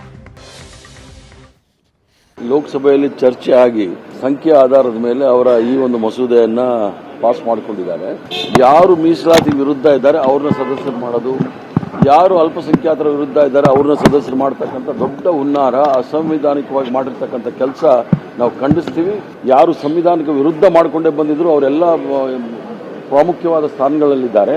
ಆದ್ರಿಂದ ಇದೇನು ಹೊಸದಲ್ಲ, ಅವ್ರಿಗೆ ಬೇರೆ ಕೆಲಸ ಏನಿಲ್ಲ. ಭಾರತೀಯ ಜನತಾ ಪಾರ್ಟಿ ಅವರಿಗೆ ವಕ್ಫ್ ಬೋರ್ಡ್ ಹೆಸರು ಹೇಳ್ಕೊಂಡು ಇವತ್ತು ಲಕ್ಷಾಂತರ ಕೋಟಿ ಬೆಲೆ ಬಾಳ್ತಕ್ಕಂಥ ಆಸ್ತಿ ಪಾಸ್ತಿಗಳನ್ನ ಮೊಟಕುಲು ಹಾಕೊಂಡಿರ್ತಕ್ಕಂಥವ್ರು ಕಾಂಗ್ರೆಸ್ ಮುಖಂಡರುಗಳೇ. ನಮ್ಮ ಕರ್ನಾಟಕ ಒಂದು ತಾಜಾ ಉದಾಹರಣೆ ನಿಮಗೆ. ಏಕಾಏಕಿ ವಕ್ಫ್ ಬೋರ್ಡ್ ಹೆಸರು ಹೇಳ್ಕೊಂಡು ಸಾವಿರಾರು ವರ್ಷಗಳ ಇತಿಹಾಸ ಇರತಕ್ಕಂಥ ಮಠಮಾನ್ಯಗಳು ದೇವಸ್ಥಾನಗಳ ಜಮೀನನ್ನ ಕಬ್ಜಾ ಮಾಡ್ಕೊಳ್ತಾರೆ. ರೈತರ ಜಮೀನು ನಮ್ಮ ರಾಜ್ಯದಲ್ಲೂ ಕೂಡ ಕಬ್ಜಾ ಮಾಡ್ಕೊಂಡಿದ್ದಾರೆ. ಅದನ್ನು ಯಾರು ಕೂಡ ಪ್ರಶ್ನೆ ಮಾಡೋದಕ್ಕೂ ಕೂಡ ಅಧಿಕಾರ ಇಲ್ಲ ಅಂತ ಹೇಳಿದ್ರೆ ಇದು ಯಾವ ನ್ಯಾಯ ಆಗಾದ್ರೆ? ಯಾವ ದೇಶದಲ್ಲಿ ಇದು ನಾವು ಹೋಗಾದ್ರೆ? ಖಂಡಿತ ಭಾರತೀಯ ಜನತಾ ಪಾರ್ಟಿದು ನಾವು ಸ್ವಾಗತ ಮಾಡ್ತೇವೆ.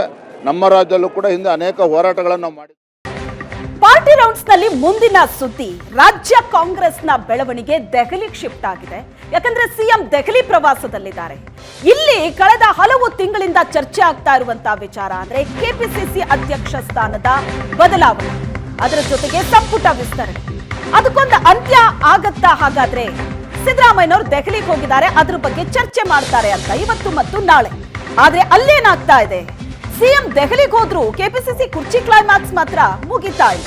ಹೈಕಮಾಂಡ್ ಭೇಟಿಗೆ ಅಡ್ಡಿ ಆಗ್ತಾ ಇದೆ. ಕಾರಣ ವಕ್ಫ್ ತಿದ್ದುಪಡಿ ಮಸೂದೆ. ನೆನೆ ಲೋಕಸಭೆ, ಇವತ್ತು ರಾಜ್ಯಸಭೆಯಲ್ಲಿ ಹೈಕಮಾಂಡ್ ನಾಯಕರು ಬ್ಯುಸಿಯಾಗಿದ್ದಾರೆ.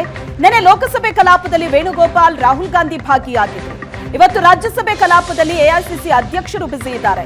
ಒಟ್ಟಾಗಿ ಎಲ್ಲರನ್ನೂ ಭೇಟಿ ಮಾಡೋದಕ್ಕೆ ಸಾಧ್ಯವಾಗದೆ ದೆಹಲಿಯಲ್ಲೇ ಠಿಕಾಣಿ ಹೂಡಿದ್ದಾರೆ ಸಿಎಂ.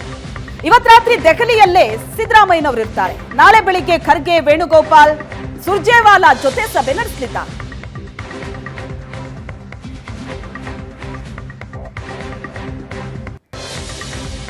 ಇವತ್ತು ರಾತ್ರಿ ದೆಹಲಿಯಲ್ಲೇ ಇರ್ತಾರೆ ಸಿಎಂ ಸಿದ್ದರಾಮಯ್ಯ. ಖರ್ಗೆಯನ್ನ ಭೇಟಿಯಾಗಲಿದ್ದಾರೆ. ಇವತ್ತು ರಾತ್ರಿನೇ ಮಲ್ಲಿಕಾರ್ಜುನ್ ಖರ್ಗೆಯನ್ನ ಭೇಟಿಯಾಗಲಿದ್ದಾರೆ. ಇದೇ ಸಭೆಯಲ್ಲಿ ಕೆಪಿಸಿಸಿ ಅಧ್ಯಕ್ಷರ ಬದಲಾವಣೆ ಫೈನಲ್ ಆಗುವಂತ ಸಾಧ್ಯತೆ ಇದೆ. ನಾಳೆ ಭೇಟಿಯಾಗಬಹುದು ಮಲ್ಲಿಕಾರ್ಜುನ್ ಖರ್ಗೆ ಅವರನ್ನ ಅಂತ ಹೇಳಲಾಗ್ತಾ ಇತ್ತು. ಬಟ್ ಈಗಿನ ಮಾಹಿತಿ ಪ್ರಕಾರ ಇವತ್ತು ರಾತ್ರಿ 9 ಗಂಟೆಗೆ ಮಲ್ಲಿಕಾರ್ಜುನ್ ಖರ್ಗೆ ಅವರನ್ನ ಸಿಎಂ ಭೇಟಿಯಾಗ್ತಾರೆ. ಕೆಪಿಸಿಸಿ ಅಧ್ಯಕ್ಷರ ಬದಲಾವಣೆ ಹಗ್ಗ ಜಗ್ಗಾಟ ಬಹಳ ದಿನಗಳಿಂದ ನಡೀತಾ ಇದೆ. ಈ ವಿಷಯ ಇವತ್ತು ಫೈನಲ್ ಆಗೋ ಚಾನ್ಸಸ್ ಇದೆ. ಜೊತೆಗೆ ಹನಿ ಟ್ರಾಪ್ ಈ ಬಗ್ಗೆಯೂ ಕೂಡ ಸಭೆಯಲ್ಲಿ ಜೋರಾಗಿ ಚರ್ಚೆ ನಡೆಸುವಂತ ಸಾಧ್ಯತೆ ಇದೆ. ಕಳೆದ ವಾರ ಹೈಕಮಾಂಡ್ ಭೇಟಿಯಾಗಿ ಸತೀಶ್ ಜಾರಕಿಹೊಳಿ ದೂರು ಕೊಟ್ಟಿದ್ರು. ಆ ನಾಯಕನ ಹೆಸರನ್ನ ಉಲ್ಲೇಖ ಮಾಡಿ ಬಂದಿದ್ರು ಸಚಿವ ಸತೀಶ್ ಜಾರಕಿಹೊಳಿ. ಸಭೆಯಲ್ಲಿ ದೂರನ್ನ ಪ್ರಸ್ತಾಪಿಸಿ ಚರ್ಚೆ ಮಾಡ್ತಾರಾ ಎಐಸಿಸಿ ಅಧ್ಯಕ್ಷರು? ಸಂಪುಟ ವಿಸ್ತರಣೆ, ಪರಿಷತ್ ನಾಮನಿರ್ದೇಶನದ ಬಗ್ಗೆ ಕೂಡ ಮಾತುಕತೆ ಆಗತ್ತೆ. ಭಾರಿ ಕುತೂಹಲಕ್ಕೆ ಕಾರಣವಾಗಿದೆ ಹೈಕಮಾಂಡ್ ಮೀಟಿಂಗ್. ಚರ್ಚೆ ಮಾಡೋದಕ್ಕೆ ಬಹಳಷ್ಟು ವಿಷಯಗಳಿದೆ. ಕೆಪಿಸಿಸಿ ಅಧ್ಯಕ್ಷ ಬದಲಾವಣೆಯ ಜಟಾಪಟಿ ರಾಜ್ಯ ಕಾಂಗ್ರೆಸ್ನಲ್ಲಿ ಜೋರಾಗಿ ನಡೀತಾ ಇದೆ. ನಾನಾಕಾಂಕ್ಷಿ ಅಂತ ಪಟ್ಟಿ ಬೆಳೀತಾ ಇದೆ. ಪ್ರಬಲವಾದ ಆಕಾಂಕ್ಷಿಗಳು ಈಗ ಸತೀಶ್ ಜಾರಕಿಹೊಳಿ ಮತ್ತು ಈಶ್ವರ್ ಖಂಡ್ರೆ ಮಧ್ಯೆ ಪ್ರಬಲವಾದ ಪೈಪೋಟಿ ಇದೆ. ಯಾರಿಗೆ ದಕ್ಕತ್ತೆ ಸ್ಥಾನ? ಅದರ ಜೊತೆಗೆ ಸಂಪುಟ ವಿಸ್ತರಣೆ, ಪ್ರತಿ ಬಾರಿ ಸಂಪುಟ ವಿಸ್ತರಣೆ ಅನ್ನೋದು ಚರ್ಚೆಗೆ ಬರುತ್ತೆ. ಈಗಿಲ್ಲ, ಮುಂದಿನ ದಿನಗಳಲ್ಲಿ ಅನ್ನೋ ಸ್ಟೇಟ್ಮೆಂಟ್ ಹೊರಗಡೆ ಬರುತ್ತೆ. ಈ ಬಾರಿ ಆದ್ರೂ ಸಂಪುಟ ವಿಸ್ತರಣೆ ಆಗುತ್ತಾ? ಯಾಕಂದ್ರೆ ಕಾಂಗ್ರೆಸ್ ಸರ್ಕಾರ ಅಧಿಕಾರಕ್ಕೆ ಬಂದು 2 ವರ್ಷ ಪೂರೈಸ್ತಾ ಇರೋ ಈ ಸಂದರ್ಭದಲ್ಲಾದ್ರೂ ನಮಗೆ ಸಚಿವ ಸ್ಥಾನ ಸಿಗುತ್ತಾ ಅಂತ ಆಕಾಂಕ್ಷಿಗಳು ಕಾಯ್ತಾ ಇದ್ದಾರೆ. ಬಹಳ ದೊಡ್ಡ ಸದಸ್ಯ ಬಲದ ಕಾಂಗ್ರೆಸ್ ಸರ್ಕಾರದಲ್ಲಿ ಅನೇಕ ಹಿರಿಯ ಶಾಸಕರಿಗೆ ಸಚಿವ ಸ್ಥಾನ ಸಿಗದಿದ್ದರ ಬಗ್ಗೆ ಅಸಮಾಧಾನ ಇದೆ. ಅವರನ್ನ ಸಮಾಧಾನ ಪಡಿಸೋದಕ್ಕೆ ಸಚಿವ ಸ್ಥಾನವನ್ನ ನೀಡಬೇಕಾಗಿದೆ. ಆದ್ರೆ ಸಂಪುಟ ವಿಸ್ತರಣೆ ಮುಂದಕ್ಕೆ ಹೋಗ್ತಾ ಇದೆ. ಈ ಬಾರಿ ಆದ್ರೂ ಗ್ರೀನ್ ಸಿಗ್ನಲ್ ಕೊಡುತ್ತಾ ಹೈಕಮಾಂಡ್? ಯಾಕಂದ್ರೆ ಈಗಾಗಲೇ ಇರುವಂತಹ ಹಾಲಿ ಸಚಿವರ ರಿಪೋರ್ಟ್ ಕಾರ್ಡ್ ಅನ್ನ ತರಿಸಿಕೊಂಡು ಅದರ ಬಗ್ಗೆ ಪರಿಶೀಲನೆ ಮಾಡಿದ್ದಾರೆ. 1-to-1 ಸಭೆ ನಡೆಸಿದ್ದಾರೆ ಹೈಕಮಾಂಡ್ ನಾಯಕರು. ಇನ್ನು ದೆಹಲಿಯಲ್ಲಿ ಸಿಎಂ ಸಿದ್ದರಾಮಯ್ಯ ರಾಹುಲ್ ಗಾಂಧಿಯನ್ನ ಭೇಟಿಯಾದರು. ರಾಹುಲ್ ಗಾಂಧಿ ಜೊತೆ 1-to-1 ಸಭೆಯಲ್ಲಿ ಸಿಎಂ ಭಾಗಿಯಾದರು. ದೆಹಲಿಯ ಜನಪತ್ ನಿವಾಸದಲ್ಲಿ ರಾಹುಲ್ ಗಾಂಧಿಯನ್ನ ಮೀಟ್ ಮಾಡಿದ್ರು. ಸಂಜೆ ಕೆಸಿ ವೇಣುಗೋಪಾಲ್ ಭೇಟಿಯಾದ್ರು ಸಿಎಂ ಸಿದ್ದರಾಮಯ್ಯ. ವೇಣುಗೋಪಾಲ್ ಜೊತೆ 1-to-1 ಚರ್ಚೆ ಮಾಡಿದ್ರು. ಇಬ್ಬರು ನಾಯಕರ ಜೊತೆ ಕೆಪಿಸಿಸಿ ಅಧ್ಯಕ್ಷರ ಬದಲಾವಣೆಯ ಬಗ್ಗೆ ಚರ್ಚೆ ಆಗಿದೆ. ಸಂಪುಟ ವಿಸ್ತರಣೆ, ಪರಿಷತ್ ನಾಮನಿರ್ದೇಶನದ ಬಗ್ಗೆ ಮಾತುಕತೆ ಆಗಿದೆ. ಇನ್ನು ರಾಜ್ಯ ಕಾಂಗ್ರೆಸ್ ಸರ್ಕಾರದ ಮೇಲೆ ಕೇಳಿಬಂದಿರುವಂತಹ ಆರೋಪಗಳು ಕೂಡ ಏನ್ ಕಮ್ಮಿ ಇಲ್ಲ. ಈಗ ಹನಿ ಟ್ರಾಪ್, ಈ ಹಿಂದೆ ಮೂಡ, ಗೋಲ್ಡ್ ಸ್ಮಗ್ಲಿಂಗ್ ಕೇಸ್ನ ಬಗ್ಗೆಯೂ ಮಾಹಿತಿಯನ್ನ ಕೊಟ್ಟಿದ್ದಾರೆ. ರಾಜ್ಯದ ವಿದ್ಯಮಾನಗಳ ಬಗ್ಗೆ ರಾಹುಲ್ ಗಾಂಧಿ ಮತ್ತು ವೇಣುಗೋಪಾಲ್ಗೆ ಸಿಎಂ ಮಾಹಿತಿ ಕೊಟ್ಟಿದ್ದಾರೆ. ದೆಹಲಿಯಲ್ಲೇ ಇದ್ದಾರೆ ಸಿಎಂ. ಬ್ಯಾಕ್ ಟು ಬ್ಯಾಕ್ ಸಭೆ ನಡೀತಾ ಇದೆ. ಹೈಕಮಾಂಡ್ ನಾಯಕರನ್ನ ಮೀಟ್ ಮಾಡ್ತಾ ಇದ್ದಾರೆ. ಬಟ್ ಒಂದ್ ಸ್ವಲ್ಪ ಅಡ್ಡಿ ಆಗ್ತಾ ಇರೋದು ವಕ್ಫ್ ಬಿಲ್ ಮಂಡನೆ ಏನಿದೆ ಅದು. ಯಾಕಂದ್ರೆ ಲೋಕಸಭೆ ರಾಜ್ಯಸಭೆಯಲ್ಲಿ ಹೈಕಮಾಂಡ್ ನಾಯಕರು ಬ್ಯುಸಿ ಆಗಿರೋದ್ರಿಂದ ಭೇಟಿಯಾಗೋದು ಕಷ್ಟವಾಗ್ತಾ ಇದೆ. ಆದ್ರೆ ರಾಹುಲ್ ಗಾಂಧಿಯನ್ನ ಈಗಾಗಲೇ ಭೇಟಿಯಾಗಿದ್ದಾರೆ, ವೇಣುಗೋಪಾಲ್ರನ್ನ ಭೇಟಿಯಾಗಿದ್ದಾರೆ. ಇವತ್ತು ರಾತ್ರಿ 9 ಗಂಟೆಗೆ ಖರ್ಗೆಯನ್ನ ಭೇಟಿಯಾಗಲಿದ್ದಾರೆ ಸಿಎಂ.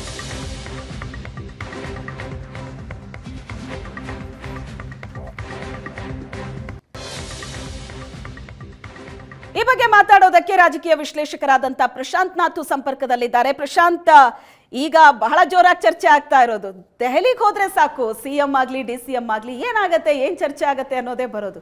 ಈ ಸಲ ಆದ್ರೂ ಕೆಪಿಸಿಸಿ ಅಧ್ಯಕ್ಷ ಸ್ಥಾನ, ಸಂಪುಟ ವಿಸ್ತರಣೆ ಅದಾದ್ರೂ ಒಂದು ತಾರ್ಕಿಕ ಅಂತ್ಯಕ್ಕೆ ಬರಬಹುದಾ? ಶ್ವೇತಾ ನೋಡಿ, ಕಳೆದ ಕೆಲವು ತಿಂಗಳುಗಳಿಂದ ಸಿದ್ದರಾಮಯ್ಯನವರು ದಿಲ್ಲಿಗೆ ಹೋಗಿರಲಿಲ್ಲ. ಅವ್ರ ಕಾಲಿನ ನೋವಿನ ಕಾರಣದಿಂದ ಕೂಡ ಇತ್ತು. ಇವತ್ತು ಬಹಳ ದಿನಗಳ ನಂತರ ಸಿದ್ದರಾಮಯ್ಯನವರು ದಿಲ್ಲಿಗೆ ಹೋಗಿದ್ದಾರೆ. ಕಳೆದ 2 ತಿಂಗಳಲ್ಲಿ ದಿಲ್ಲಿ ಹೈಕಮಾಂಡ್ ಕೆಲ ನಿರ್ಧಾರಗಳನ್ನು ತೆಗೆದುಕೊಂಡಿದೆ. That is favourable to KPCC president D K Shivakumar. ಹೀಗಿರುವಾಗ ಸಿದ್ದರಾಮಯ್ಯನವರು ಈ ಒಂದು ದೆಹಲಿ ಯಾತ್ರೆಯಲ್ಲಿ ಏನು ರಾಹುಲ್ ಗಾಂಧಿ ಅವ್ರನ್ನ ಭೇಟಿ ಆಗ್ತಿದ್ದಾರೆ, ಮಲ್ಲಿಕಾರ್ಜುನ್ ಖರ್ಗೆ ಅವರನ್ನ ಭೇಟಿ ಆಗ್ತಿದ್ದಾರೆ, ಕೆ ಸಿ ವೇಣುಗೋಪಾಲ್ರನ್ನ ಭೇಟಿ ಆಗ್ತಿದ್ದಾರೆ. ನಾನಾ ವಿಷಯಗಳು ಚರ್ಚೆಗೆ ಬಂದಿವೆ. ಒಂದು MLC ಚುನಾವಣೆಗೆ ಸಂಬಂಧಪಟ್ಟಂತೆ ಚರ್ಚೆ, ಯಾಕಂದರೆ 4 MLCಗಳನ್ನು ಮಾಡಬೇಕು. ಇನ್ನೊಂದು ಪ್ರಮುಖವಾಗಿರ್ತಕ್ಕಂಥದ್ದು ಹನಿ ಟ್ರ್ಯಾಪ್ ಪ್ರಕರಣಕ್ಕೆ ಸಂಬಂಧಪಟ್ಟಂತೆ ಸದನದಲ್ಲಿ ಏನು ಬೆಳವಣಿಗೆಗಳು ನಡೆದವು, ಹೊರಗಡೆ ಏನು ನಡೀತು, ಚರ್ಚೆ ನಡೀತು. ಇನ್ನೊಂದು ಡಿ ಕೆ ಶಿವಕುಮಾರರನ್ನು ಕೆಪಿಸಿಸಿ ಅಧ್ಯಕ್ಷ ಸ್ಥಾನದಿಂದ ತೆಗೆದು ಹೊಸಬರನ್ನು ತರಬೇಕು ಅಂತಕ್ಕಂಥ ಒತ್ತಡ ಸಿದ್ದರಾಮಯ್ಯನವರ ಬಣದಿಂದಿದೆ. ಇನ್ನೊಂದು ಕಡೆ ಡಿ ಕೆ ಶಿವಕುಮಾರ್ ನಾನು ಮುಖ್ಯಮಂತ್ರಿ ಆಗುವವರೆಗೆ ಕೆಪಿಸಿಸಿ ಅಧ್ಯಕ್ಷ ಸ್ಥಾನದಿಂದ ತೆಗಿಬಾರ್ದು ಅಂತಕ್ಕಂಥ ಒತ್ತಡವನ್ನು ಹೈಕಮಾಂಡ್ ಮೇಲೆ ಹಾಕ್ತಿದ್ದಾರೆ. ಇವೆಲ್ಲವೂ ಕೂಡ ಸಂಪುಟ ಪುನಾರಚನೆ ಮಾಡಬೇಕಾ ಬೇಡವಾ ಅಂತಕ್ಕಂಥ ನಿರ್ಣಯವನ್ನು ಹೈಕಮಾಂಡ್ ಹೇಗೆ ತೆಗೆದುಕೊಳ್ಳುತ್ತೆ ಅನ್ನೋದ್ರ ಮೇಲೆ ಇದರದ್ದೆಲ್ಲರದ್ದು ಬೇರಿಂಗ್ ಇರುತ್ತೆ ಅಂತಕ್ಕಂಥದ್ದು ಸ್ಪಷ್ಟ. ಯಾಕಂದರೆ ಡಿ ಕೆ ಶಿವಕುಮಾರ್ ಮನಸ್ಸಿನಲ್ಲಿದೆ, ನೀವು ಅಕ್ಟೋಬರ್ ನವೆಂಬರ್ನಲ್ಲಿ ಮುಖ್ಯಮಂತ್ರಿ ಮಾಡೋದಾದರೆ ಈಗ ಯಾಕೆ ಸಂಪುಟ ಪುನಾರಚನೆ ಮಾಡ್ತೀರಿ?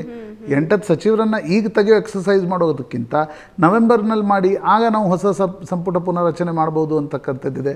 ಮುಖ್ಯಮಂತ್ರಿಗಳು ಮತ್ತು ಅವರ ಬೆಂಬಲಿಗರಿಗಿದೆ, ಇಲ್ಲ ಈಗಲೇ ಸಂಪುಟ ಪುನಾರಚನೆ ಮಾಡಿದ್ರೆ 1 ವರ್ಷ ಮುಖ್ಯಮಂತ್ರಿ ಸ್ಥಾನಕ್ಕೆ ಹೈಕಮಾಂಡ್ ಕೈ ಹಚ್ಚಲಿಕ್ಕಿಲ್ಲ ಅಂತಕ್ಕಂಥದ್ದು ಮುಖ್ಯಮಂತ್ರಿಗಳ ಆಪ್ತ ವಲಯದಲ್ಲಿದೆ.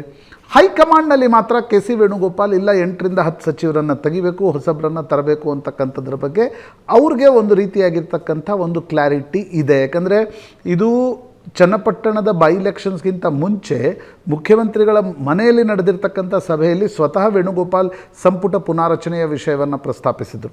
ಆದರೆ ಇದರಲ್ಲೊಂದು ಪೇಚು ಕೂಡ ಇದೆ. 2 ಬಣಗಳ ನಡುವೆ ಒಂದು ಹಾವು ಮುಂಗುಸಿಯಂತೆ ತಿಕ್ಕಾಟಗಳು ನಡೆದಿರುವಾಗ, ಇದು ಮೊದಲಿನ ಥರ ಪರೋಕ್ಷ ತಿಕ್ಕಾಟಗಳು ನಡೀತಾ ಇಲ್ಲ. ಹನಿ ಟ್ರ್ಯಾಪ್ ಪ್ರಕರಣದ ನಂತರ ಇಟ್ ಈಸ್ ಆಲ್ ಎವಿಡೆಂಟ್. 2 ಬಣಗಳು ಯಾವ ಹಂತಕ್ಕೆ ಹೋಗಬೇಕಾದ್ರೂ ಕೂಡ ಒಬ್ಬರನ್ನೊಬ್ಬರು ತಡೆಯುವಂಥ ಪ್ರಯತ್ನವನ್ನು ಮಾಡ್ತಾರೆ ಅಂತಕ್ಕಂಥದ್ದು ಬಹಳ ಕ್ರೂಷಿಯಲ್ ಹಂತ ತಲುಪಿದೆ ಅಂತ ಅನ್ಸುತ್ತಾ. ಈಗ ಸಂಪುಟ ವಿಸ್ತರಣೆ ಆಗಿಲ್ಲ, ಕೆಪಿಸಿಸಿ ಅಧ್ಯಕ್ಷರ ಬದಲಾವಣೆ ಆಗಿಲ್ಲ ಅಂದರೆ ಡಿ ಕೆ ಶಿವಕುಮಾರ್ ಏನು ಡೆಡ್ಲೈನ್ ಕೊಟ್ಟಿದ್ದಾರೆ ಅಕ್ಟೋಬರ್ ಅಂತ, ಹಾಗಾದರೆ ಆ ಡೆಡ್ಲೈನ್ ಫಿಕ್ಸ್ ಅಂತ ಹೇಳ್ಬೋದಾ? ಇಲ್ಲ ನೋಡಿ, ಈಗ ಆ ಡೆಡ್ಲೈನ್ ಫಿಕ್ಸ್ ಅನ್ನೋದಕ್ಕೆ ಹೈಕಮಾಂಡ್ ಏನು ತೀರ್ಮಾನವನ್ನು ತೆಗೆದುಕೊಳ್ಳುತ್ತೆ ಅಂತಕ್ಕಂಥದ್ದು ಮುಖ್ಯ. ಡಿ ಕೆ ಶಿವಕುಮಾರ್ ಆ ಡೆಡ್ಲೈನನ್ನು ಕೊಟ್ಟಿದ್ದಾರೆ. Whether high command is ready to execute it and what is the cost for executing it, that is very important. ನೀವು ಯಾವ ಬೆಲೆ ತೆತ್ತು ಅದನ್ನು ಎಕ್ಸಿಕ್ಯೂಟ್ ಮಾಡಲಿಕ್ಕೆ ಹೋಗ್ತೀರಿ ಅನ್ನೋದು ಭಾಳ ಮುಖ್ಯ ಆಗುತ್ತೆ. ಅದು ಯಾರಿಗೂ ಗೊತ್ತಿಲ್ಲ. ಅದು ಸಿದ್ದರಾಮಯ್ಯನವ್ರ ಮನಸ್ಸಿನಲ್ಲಿ ಏನಿದೆ ಅಂತಕ್ಕಂಥದ್ದು ಸ್ಪಷ್ಟತೆ ಇಲ್ಲ. ಜಾರಕಿಹೊಳಿ ರಾಜಣ್ಣ ಪದೇ ಏನು ಹೇಳ್ತಿದ್ದಾರೆ ಅಂತಕ್ಕಂಥದ್ದು ನಾವು ನೋಡ್ತಾ ಇದ್ದೀವಿ. ಹೀಗಾಗಿ ಇದು ತುಂಬ ಒಂದು ರೀತಿಯ ಪೇಚಿನ ಸನ್ನಿವೇಶ ಇದೆ. ಈಗ ಸಿದ್ದರಾಮಯ್ಯನವರು ಒತ್ತಡ ಹಾಕ್ತಿದ್ದಾರೆ, ಇಲ್ಲ ಕೆಪಿಸಿಸಿ ಅಧ್ಯಕ್ಷ ಸ್ಥಾನವನ್ನು ಬದಲಿಸಿ ಅಂತ. ಬಟ್ ಹೈಕಮಾಂಡ್ ಅದನ್ನು ಮಾಡುವ ಮನಸ್ಥಿತಿಯಲ್ಲಿದೆಯಾ? ಸಂಪುಟ ಪುನಾರಚನೆಯ ಬಗ್ಗೆ ಕೆ ಸಿ ವೇಣುಗೋಪಾಲ್ಗೆ ಮನಸ್ಸಿದೆ. ಬಟ್ ಅದು ಇವತ್ತಿನ ಬಣತಿಕ್ಕಾಟದಲ್ಲಿ ನಾಳೆ ಸಂಪುಟ ಪುನಾರಚನೆ ಒಂದು ರೀತಿಯ ಜೇನುಗೂಡಿಗೆ ಕೈ ಹಾಕದಂತೆ ಆಗಿ ಎಲ್ಲ ಜೇನುಗಳು ಬಂದು ಕಂಡವರಿಗೆ ಕಚ್ಚುವ ಪರಿಸ್ಥಿತಿ ನಿರ್ಮಾಣ ಆದರೂ ಕೂಡ ಆಶ್ಚರ್ಯ ಇಲ್ಲ. ಯಾರು ಲಾಸ್ ಆಗುತ್ತೆ? ಪಾರ್ಟಿಗೆ ಲಾಸ್ ಆಗುತ್ತೆ. ಈಗ ಡಿ ಕೆ ಶಿವಕುಮಾರ್ ಒಂದ್ ವೇಳೆ ನನಗೆ ಸಿಎಂ ಸ್ಥಾನ ಸಿಗೋ ತನಕ ಕೆಪಿಸಿಸಿ ಪಟ್ಟ ನಾನು ಬಿಟ್ಕೊಡೋದಿಲ್ಲ ಅಂತೇನಾದ್ರೂ ಪಟ್ಟು ಹಿಡಿದು ಕೂತಿದಾರ. ಈಗ ನೋಡಿದ್ರೆ ಕೆಪಿಸಿಸಿ ಅಧ್ಯಕ್ಷ ಸ್ಥಾನಕ್ಕೆ ಲಿಸ್ಟ್ ಕೂಡ ಹೋಗಿದೆ. ಅಂದ್ರೆ ಸತೀಶ್ ಜಾರಕಿಹೊಳಿ ದೆಹಲಿಯಲ್ಲಿದ್ದಾರೆ, ಈಶ್ವರ್ ಖಂಡ್ರೆ ದಿಢೀರಂತ ದೆಹಲಿಗೆ ಹೋದ್ರು. ಇವರಿಬ್ಬರ ನಡುವೆನೇ ಪ್ರಬಲವಾದ ಪೈಪೋಟಿ ಇರೋದು. ಬಟ್ ನ್ಯಾಚುರಲಿ ಡಿ ಕೆ ಶಿವಕುಮಾರ್ಗೆ ಅನಿಸ್ತಾ ಇದೆ ನೋಡಿ, ಅವರ ಬಲ ಇರೋದೆಲ್ಲಿ? ಅವರು ಕೆಪಿಸಿಸಿ ಅಧ್ಯಕ್ಷರಾಗಿರೋದ್ರಿಂದ. ಕೆಪಿಸಿಸಿ ಅಧ್ಯಕ್ಷ ಸ್ಥಾನದಿಂದ ಕೆಳಗಿಳಿದ್ರೆ ಡಿ ಕೆ ಶಿವಕುಮಾರ್ ಅವರ ಅರ್ಧ ಪವರ್ ಕಡಿಮೆ ಆಗುತ್ತೆ. ಮುಖ್ಯಮಂತ್ರಿಯ ಕ್ಲೇಮ್ಗೆ ಅವರಿಗೆ ಕೆಪಿಸಿಸಿ ಅಧ್ಯಕ್ಷ ಸ್ಥಾನದಲ್ಲಿರೋದು ಅವ್ರಿಗೆ ಅನಿವಾರ್ಯ. ಆ ಕಾರಣದಿಂದ ಡಿ ಕೆ ಶಿವಕುಮಾರ್ ಹೈಕಮಾಂಡ್ ಮೇಲೆ ಒತ್ತಡ ಹಾಕ್ತಿದ್ದಾರೆ, ಯಾವುದೇ ಕಾರಣಕ್ಕೂ ಕೂಡ KPCC ಅಧ್ಯಕ್ಷ ಸ್ಥಾನದಿಂದ ತೆಗಿಬಾರ್ದು ಅಂತಕ್ಕಂಥದ್ದು. ಹೈಕಮಾಂಡ್ ಕೂಡ ಅವರನ್ನು ತೆಗಿಬೇಕೋ ತೆಗಿಬೇಡವೋ ಅಂತಕ್ಕಂಥ ದ್ವಂದ್ವದಲ್ಲಿ ಹೈಕಮಾಂಡ್ ಕೂಡ ಎರಡು ರೀತಿಯ ಅಭಿಪ್ರಾಯಗಳನ್ನು ಹೊಂದಿದೆ. ಕೆಲವರು ಹೇಳ್ತಾರೆ ಪ್ರಿಯಾಂಕಾ ಗಾಂಧಿ ಮತ್ತು ಸೋನಿಯಾ ಗಾಂಧಿ ಅವರ ಮನಸ್ಸಿನಲ್ಲಿದೆ ಡಿ ಕೆ ಶಿವಕುಮಾರ್ ಮುಂದುವರಿಲಿ, ನಾಳೆ ಮುಖ್ಯಮಂತ್ರಿ ಆದಮೇಲೆ ಯಾರನ್ನಾದರೂ ಹೊಸ ಅಧ್ಯಕ್ಷರನ್ನು ತಂದ್ರಾಯಿತು ಅಂತ. ರಾಹುಲ್ ಗಾಂಧಿಗೆ ಅನಿಸ್ತಾ ಇದೆ ಶಾಸಕರ ಬೆಂಬಲ ಯಾರ ಕಡೆಗಿದೆ, ಸಿದ್ದರಾಮಯ್ಯನವ್ರನ್ನ ಕೆಳಗಿಳಿಸ್ಲಿಕ್ಕೆ ಸಾಧ್ಯ ಆಗುತ್ತಾ, ಕೆಳಗಿಳಿಸ್ಲಿಕ್ಕೆ ಹೋದಾಗ ಮಧ್ಯಪ್ರದೇಶ, ರಾಜಸ್ಥಾನ್, ಮಹಾರಾಷ್ಟ್ರದಲ್ಲಿ ಆಗಿರ್ತಕ್ಕಂಥ ತಿಕ್ಕಾಟಗಳು ಕರ್ನಾಟಕದಲ್ಲಿ ನಡೆದ್ರೆ ಏನು ಅಂತಕ್ಕಂಥ ಆತಂಕ ರಾಹುಲ್ ಗಾಂಧಿಗೂ ಕೂಡ ಇದೆ. ರಾಹುಲ್ ಗಾಂಧಿಯ ಇಬ್ಬರು ಪೊಲಿಟಿಕಲ್ ಮ್ಯಾನೇಜರ್ಸ್ಗಳಿದ್ದಾರೆ, ರಣದೀಪ್ ಸುರ್ಜೇವಾಲಾ ಮತ್ತು KC ವೇಣುಗೋಪಾಲ್. ಅವ್ರದ್ದು ಅಭಿಪ್ರಾಯಗಳು ಬೇರೆ ಬೇರೆ ಇವೆ. ಹೀಗಾಗಿ ಶ್ವೇತಾ, ಇದೊಂದು ರೀತಿಯಾಗಿರ್ತಕ್ಕಂಥ ಪೋಸ್ಚರಿಂಗ್ ಗೇಮ್ ಎರಡೂ ಬಣಗಳು ನಡೆಸ್ತಾ ಇವೆ. ಹೈಕಮಾಂಡ್ ಕೂಡ ಇದರಲ್ಲಿ ಒಮ್ಮೆ ಸಿದ್ದರಾಮಯ್ಯನವರ ಪರ ಅನ್ನತ್ತೆ, ಇನ್ನೊಮ್ಮೆ ಡಿ ಕೆ ಶಿವಕುಮಾರ್ ಪರ ಅನ್ನತ್ತೆ. ಹೈಕಮಾಂಡ್ಗಿರ್ತಕ್ಕಂಥದ್ದು ಈ ಒಂದು ಸಂಕ್ರಮಣ ಕಾಲದಲ್ಲಿ ಯಾವುದೇ ಪೊಲಿಟಿಕಲ್ ಪಾರ್ಟಿಗೆ ತಲೆಮಾರಿನಿಂದ ಹೊಸ ತಲೆಮಾರು ಬರುವಾಗ ಒಂದು ಕ್ರಾಸ್ ರೋಡ್ಸ್ನಲ್ಲಿ ಯಾವುದೇ ಪಾರ್ಟಿ ಇರುತ್ತೆ. ಆದರೆ ಆ ಕ್ರಾಸ್ ರೋಡ್ಸ್ನಲ್ಲಿ ಮಿನಿಮಲ್ ರಿಸ್ಕ್ ಆಗಿ ಮಿನಿಮಲ್ ನಷ್ಟದಿಂದ ಪಾರ್ಟಿಯನ್ನು ಮುಂದಕ್ಕೆ ತೆಗೆದುಕೊಂಡು ಹೋಗೋದು ಹೇಗೆ ಅಂತಕ್ಕಂಥದ್ದು ಬಹಳ ಮುಖ್ಯ. ಈಗ ಭಾರತೀಯ ಜನತಾ ಪಾರ್ಟಿ 2021ರಲ್ಲಿ ಯಡಿಯೂರಪ್ಪನವ್ರನ್ನ ತೆಗೆದಾಗ ಮಿನಿಮಲ್ ರಿಸ್ಕ್ ಅನ್ನುವ ರೀತಿಯಲ್ಲಿ ಬೊಮ್ಮಾಯಿಯವ್ರನ್ನ ಕರ್ಕೊಂಡು ಬಂತು. ಆದರೆ 23ರ ಚುನಾವಣೆಯಲ್ಲಿ ಅದು ಲಾಭ ಆಗಲಿಲ್ಲ. ಇವತ್ತು ಕಾಂಗ್ರೆಸ್ಗೂ ಕೂಡ ಇದೆ. ಈಗ ಹಾಗಾದ್ರೆ ಸಿದ್ದರಾಮಯ್ಯನವ್ರನ್ನ ಟಚ್ ಮಾಡಿದ್ರೆ ಡೆಫಿನೆಟ್ಲಿ ನೋಡಿ, ಯಾವುದೇ ಜನರೇಷನಲ್ ಚೇಂಜ್ ಅದು ಮನೆಯಿಂದ ಹಿಡಿದು ನೀವು ಸಂಘಟನೆಯಿಂದ ಹಿಡಿದು ಪೊಲಿಟಿಕಲ್ ಪಾರ್ಟಿಗಳವರೆಗೆ ಆ ಜನರೇಷನ್ ಚೇಂಜ್ನಲ್ಲಿ ಇಬ್ರು ಹೇಗೆ ನಡ್ಕೊಳ್ತಾರೆ ಅಂತಕ್ಕಂಥದ್ದು ಬಹಳ ಮುಖ್ಯ ಆಗುತ್ತೆ. ಹಾಗೆ ಸಂಪರ್ಕದಲ್ಲಿ ಅತ್ತೆಯಿಂದ ಸೊಸೆಗೆ ಚಾವಿ ಕೊಡುವಾಗ ಕೂಡ ಏನು ಬದಲಾವಣೆ ಆಗುತ್ತೋ ಅದು ರಾಜಕಾರಣದಲ್ಲೂ ಆಗುತ್ತೆ. ಖಂಡಿತ ಹಾಗೆ ಸಂಪರ್ಕದಲ್ಲಿ ಕಾಂಗ್ರೆಸ್ ಬಣಗಳ ನಡುವೆ ಈಗ ಪರಿಷತ್ ಅಭ್ಯರ್ಥಿ ಆಯ್ಕೆ, ಇದರ ಬಗ್ಗೆ ಬಹಳ ಜೋರಾಗಿ ಜಟಾಪಟಿ ನಡೀತಾ ಇದೆ. 4 ಸ್ಥಾನಗಳಿಗಾಗಿ ನಡೀತಾ ಇರೋ ಪೈಪೋಟಿ, ಬಣ ಬಡಿದಾಟವನ್ನ ತಪ್ಪಿಸೋದಕ್ಕೆ ಆರಂಭದಲ್ಲೇ ಹೊಸ ಸೂತ್ರವನ್ನ ಹೈಕಮಾಂಡ್ ಹೇಳಿದೆ. 4 ಪರಿಷತ್ ಸ್ಥಾನ ಇರೋದು, 4 ಕೋಟಾ ಫಿಕ್ಸ್ ಮಾಡಿದೆ. ಏನ್ ಹಾಗಾದ್ರೆ ಹೈಕಮಾಂಡ್ ಸೂತ್ರ? 4 ಕೋಟಾದಡಿ 4ರ ಆಯ್ಕೆಗೆ ಹೈಕಮಾಂಡ್ ಮುಂದಾಗಿದೆ. ಇದರಲ್ಲಿ ಚರ್ಚೆ ಬೇಡ, ಜಟಾಪಟಿ ಬೇಡ, ಬಣ ಬಡಿದಾಟವಂತೂ ಬೇಡವೇ ಬೇಡ ಅಂತ ಹೈಕಮಾಂಡ್ ಈ ನಿರ್ಧಾರಕ್ಕೆ ಬಂದಿದೆ. ಈ ಸೂತ್ರ ಅನ್ವಯಿಸೋದಕ್ಕೆ ಹೊರಟಿದೆ. ಸಿಎಂ ಸಿದ್ದರಾಮಯ್ಯ ಬಣಕ್ಕೆ 1 ಸ್ಥಾನ, ಡಿಸಿಎಂ DK ಶಿವಕುಮಾರ್ ಬಣಕ್ಕೆ 1 ಸ್ಥಾನ, AICC ಅಧ್ಯಕ್ಷ ಖರ್ಗೆ ಕೋಟಾದಲ್ಲಿ 1 ಸ್ಥಾನ, ಹೈಕಮಾಂಡ್ ಕೋಟಾದಲ್ಲಿ ಒಬ್ಬರನ್ನ ನೇಮಕ ಮಾಡೋದಕ್ಕೆ ವರಿಷ್ಠರು ಪ್ಲಾನ್ ಮಾಡಿದ್ದಾರೆ. ಅಲ್ಲಿಗೆ ನೋ ಜಟಾಪಟಿ. ಎಲ್ಲಾ ಗೊಂದಲಕ್ಕೆ ತೆರೆ ಎಳೆಯೋದಕ್ಕೆ ಹೈಕಮಾಂಡ್ ಮುಂದಾಗಿದೆ. ತಮ್ಮ ಕೋಟಾದ ಪಟ್ಟಿ ತಗೊಂಡು ಹೋಗಿದ್ದಾರೆ ಸಿಎಂ DCM. ಜಾತಿ, ಸಂಘಟನೆ, ತಮ್ಮ ಬೆಂಬಲಿಗ ಅನ್ನೋ 3 ಅಂಶವನ್ನ ಮುಂದಿಟ್ಟು ಆಯ್ಕೆ ಮಾಡಲಾಗುತ್ತೆ. ಪರಿಷತ್ ಆಕಾಂಕ್ಷಿಗಳು ಯಾರ್ಯಾರಿದ್ದಾರೆ? BL Shankar, star Chandru, BM Sandeep. ಪರಿಷತ್ ಆಕಾಂಕ್ಷಿಗಳ ಪಟ್ಟಿ ಯಾರ್ಯಾರಿದ್ದಾರೆ ಆಕಾಂಕ್ಷಿಗಳು? 4 ಸ್ಥಾನ, ಪರಿಷತ್ತಿನ 4 ಸ್ಥಾನ. ಅದಕ್ಕಾಗಿ ಪಟ್ಟಿ ಬಹಳ ಜೋರಾಗೇ ಇದೆ. ವಿನಯ್ ಕಾರ್ತಿಕ್, ಆರತಿ ಕೃಷ್ಣ, CS ದ್ವಾರಕಾನಾಥ್, ಯಾರ್ಯಾರ ಆಕಾಂಕ್ಷಿಗಳಿದ್ದಾರೆ ಅನ್ನೋದನ್ನ ನೋಡ್ತಾ ಇದ್ವಿ. HM Revanna, Ramesh Babu, VS Ugrappa, Dinesh Aminmattu, Suraj Hegde, Raju ಅಲುಗೂರು, Balaraj Nayak, UB Venkatesh, Vijay ಮುಳುಗುನ್, Sadhu Kokila, ಅಘಾ Sultan. ಪಟ್ಟಿ ಈ ತರ ಬೆಳೀತಾನೆ ಇದೆ. ಆದ್ರೆ 4 ಸ್ಥಾನಕ್ಕಾಗಿ ಹೈಕಮಾಂಡ್ ಹಾಕಿರುವಂತಹ ಸೂತ್ರ ಯಾವುದೇ ಬಣ ಬಡಿದಾಟ ಬೇಡ, ಆಯ್ಕೆ ಜಟಾಪಟಿ ಬೇಡ. ಒಂದು ಸೂತ್ರವನ್ನ ಹೈಕಮಾಂಡ್ ಫಿಕ್ಸ್ ಮಾಡ್ತಾ ಇದೆ. 4 ಕೋಟಾ ಫಿಕ್ಸ್ ಮಾಡಿದೆ. ಸಿಎಂ ಸಿದ್ದರಾಮಯ್ಯ ಬಣಕ್ಕೆ 1 ಸ್ಥಾನ, DCM DK ಶಿವಕುಮಾರ್ ಬಣಕ್ಕೆ 1 ಸ್ಥಾನ, AICC ಅಧ್ಯಕ್ಷ ಖರ್ಗೆ ಬಣಕ್ಕೆ 1 ಸ್ಥಾನ, ಹೈಕಮಾಂಡ್ ಕೋಟಾದಡಿ 1 ಸ್ಥಾನ.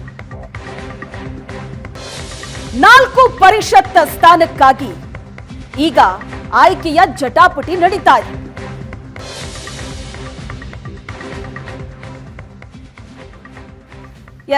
ಈ ಬಗ್ಗೆ ಮಾತಾಡೋದಕ್ಕೆ ಪ್ರಶಾಂತ್ ಇದ್ದಾರೆ ನಮ್ಮ ಜೊತೆ, ಲೈವ್ ನಲ್ಲಿ ಜಾಯ್ನ್ ಆಗಿದ್ದಾರೆ. ಪ್ರಶಾಂತ್, ಪರಿಷತ್ 4 ಸ್ಥಾನಕ್ಕಾಗಿ ಜಟಾಪಟಿ ಅನ್ನೋ ಮಾತೇ ಬರಬಾರ್ದು ಅಂತ ಹೈಕಮಾಂಡ್ ಆರಂಭದಲ್ಲೇ ಒಂದು ಸೂತ್ರ ಹಾಕಿದೆ. ಹಂಗಾದ್ರೆ ಸಿಎಂಗೊಂದು, DCMಗೊಂದು, ಖರ್ಗೆಗೊಂದು, ಹೈಕಮಾಂಡ್ 1 ಸ್ಥಾನ ಅಂತ. ಶ್ವೇತಾ ನೋಡಿ, ಹೈಕಮಾಂಡ್ ನಿಶ್ಚಿತವಾಗಿ ಯಾವುದೇ ಹೈಕಮಾಂಡ್ಗಳು ಯಾರು ಪವರ್ಫುಲ್ ಲೀಡರ್ಗಳಿರ್ತಾರೋ ಅವ್ರಿಗೊಂದೊಂದು ಕೋಟಾ ಕೊಟ್ಟು ಈ ಹಂತದಲ್ಲಿ ಸಮಾಧಾನ ಮಾಡತಕ್ಕಂಥ ಪ್ರಯತ್ನವನ್ನು ಮಾಡುತ್ತೆ. ಮತ್ತು ಯಾವತ್ತಿಗೂ ಕೂಡ ಇದು ಚರ್ಚೆಗೆ ಬಂದಾಗ ನಾವು ಹಿಂದೆ BJPಯಲ್ಲೂ ನೋಡಿದ್ದೀವಿ, ಕಾಂಗ್ರೆಸ್ನಲ್ಲೂ ನೋಡಿದ್ದೀವಿ. ಹಿಂದೆ ಒಂದು ಪರಮೇಶ್ವರ್ ಕೋಟ ಆಗ್ತಿತ್ತು, ಒಂದು ಸಿದ್ದರಾಮಯ್ಯನವ್ರ ಕೋಟ ಆಗ್ತಿತ್ತು, ಒಂದು ಖರ್ಗೆ ಕೋಟ ಆಗ್ತಿತ್ತು, 3 ಜನ ಆಯ್ಕೆ ಆಗ್ತಾಯಿದ್ರು, ಒಂದು ಹೈಕಮಾಂಡ್ ಕೋಟಾದಲ್ಲಿ ಮುಗಿದೋಗ್ತಾ ಇತ್ತು. ಈಗಲೂ ಕೂಡ 4 ಹೆಸರುಗಳಿವೆ. ಈಗ ಒಕ್ಕಲಿಗರ ಅಂದರೆ ಯಾವ್ಯಾವ ಸಮುದಾಯದಿಂದ ನಿವೃತ್ತರಾಗ್ತಾ ಇದ್ದಾರೋ ಅವರನ್ನೇ ತರಬೇಕು ಅಂತಕ್ಕಂಥ ಒಂದು ಪ್ರಯತ್ನದ ಭಾಗವಾಗಿ ಚರ್ಚೆಗಳು ನಡೀತಾ ಇವೆ. ಒಕ್ಕಲಿಗರ ಕೋಟಾದಿಂದ BL ಶಂಕರ್ ಹೆಸರು ಭಾಳ ಪ್ರಬಲವಾಗಿದೆ. DK ಶಿವಕುಮಾರ್ ಮತ್ತು ಮುಖ್ಯಮಂತ್ರಿ ಸಿದ್ದರಾಮಯ್ಯ ಇಬ್ಬರೂ ಒಪ್ಪಿಗೆ ಆಗ್ತಕ್ಕಂಥ ಹೆಸರು, ಒಂದು ರೆಸ್ಪೆಕ್ಟೇಬಲ್ ನೇಮ್ ಇನ್ ಕರ್ನಾಟಕ ಪಾಲಿಟಿಕ್ಸ್ ಅಂತಕ್ಕಂಥದ್ದು, ಮತ್ತು ಹಿಂದೆ ಸಭಾಪತಿಗಳು ಕೂಡ ಆಗಿದ್ದರು. CM ಅವರ ಕೋಟಾದಿಂದ ದಿನೇಶ್ ಅಮೀನ್ ಮಟ್ಟು ಮತ್ತು ಶಿವಕುಮಾರ್ ಇವೆರಡು ಹೆಸರುಗಳಿವೆ. ಈ ಸ್ಟಾರ್ ಚಂದ್ರು ಹೆಸರಿದ್ದರೂ ಕೂಡ ಅವರು ಮೊನ್ನೆ ಅಷ್ಟೇ ಚುನಾವಣೆಯನ್ನು ಕೂಡ ಸೋತಿದ್ದಾರೆ. ಖರ್ಗೆ ಕೋಟಾದಿಂದ DJ ಸಾಗರ್ ಮತ್ತು ಮೈಸೂರಿನ ಪತ್ರಕರ್ತ ಶಿವಕುಮಾರ್ ಈ ಎರಡು ಹೆಸರುಗಳು ಕೂಡ ಇವೆ. DK ಶಿವಕುಮಾರ್ ಅವರ ಕೋಟಾದಿಂದ ರಾಮನಗರದಲ್ಲಿ ಆಗಾ ಖಾನ್.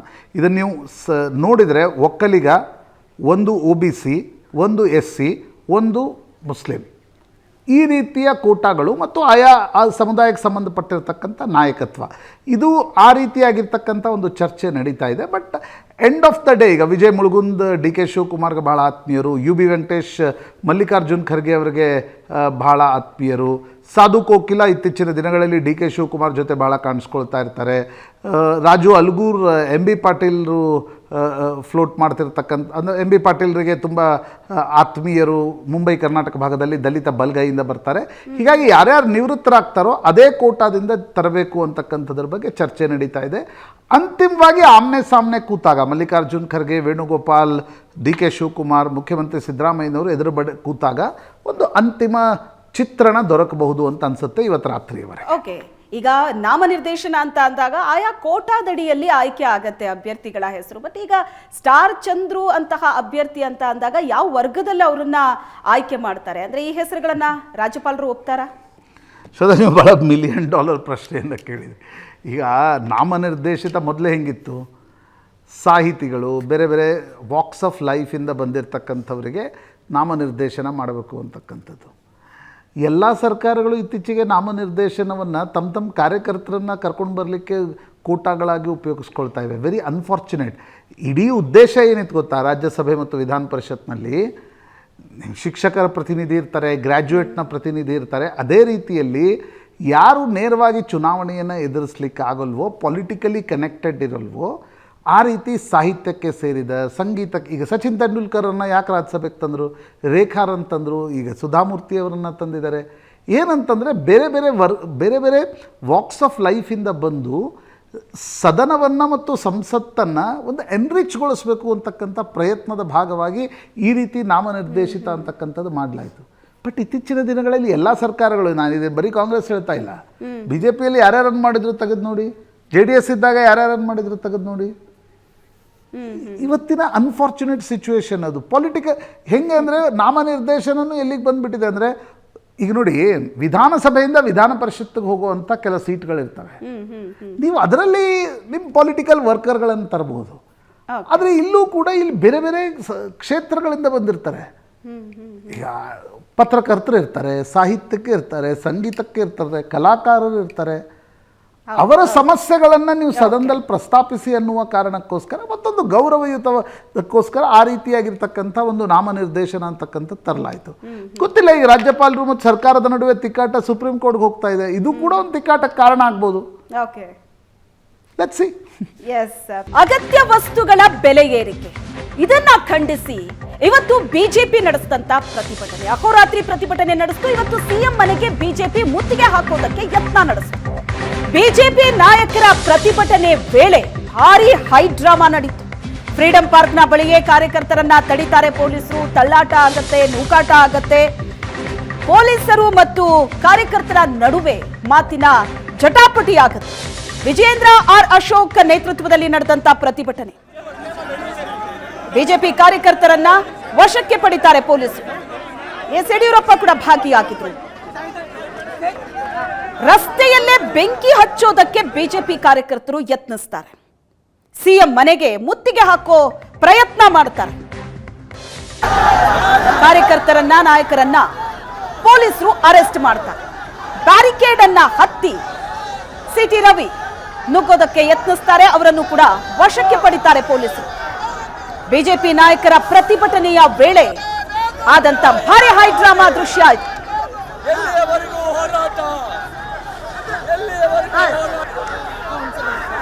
जन विरोधी सरकार के खिलाफ हमारा संघर्ष है।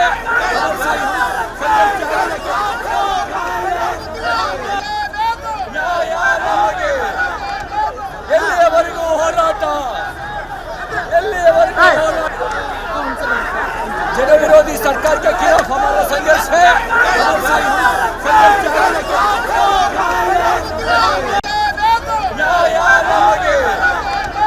ಎಲ್ಲಿಯವರೆಗೂ ಹೋರಾಟ, ಎಲ್ಲಿಯವರೆಗೂ जन विरोधी सरकार के खिलाफ हमारा संघर्ष है।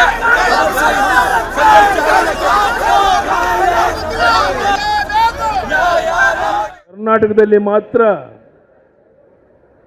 ಸಿದ್ದರಾಮಯ್ಯ DK ಶಿವಕುಮಾರ್ ಅವರ ಈ ಜೋಡಿ ಉಸಿರಾಡುವಂತ ಗಾಳಿ ಬಿಟ್ಟು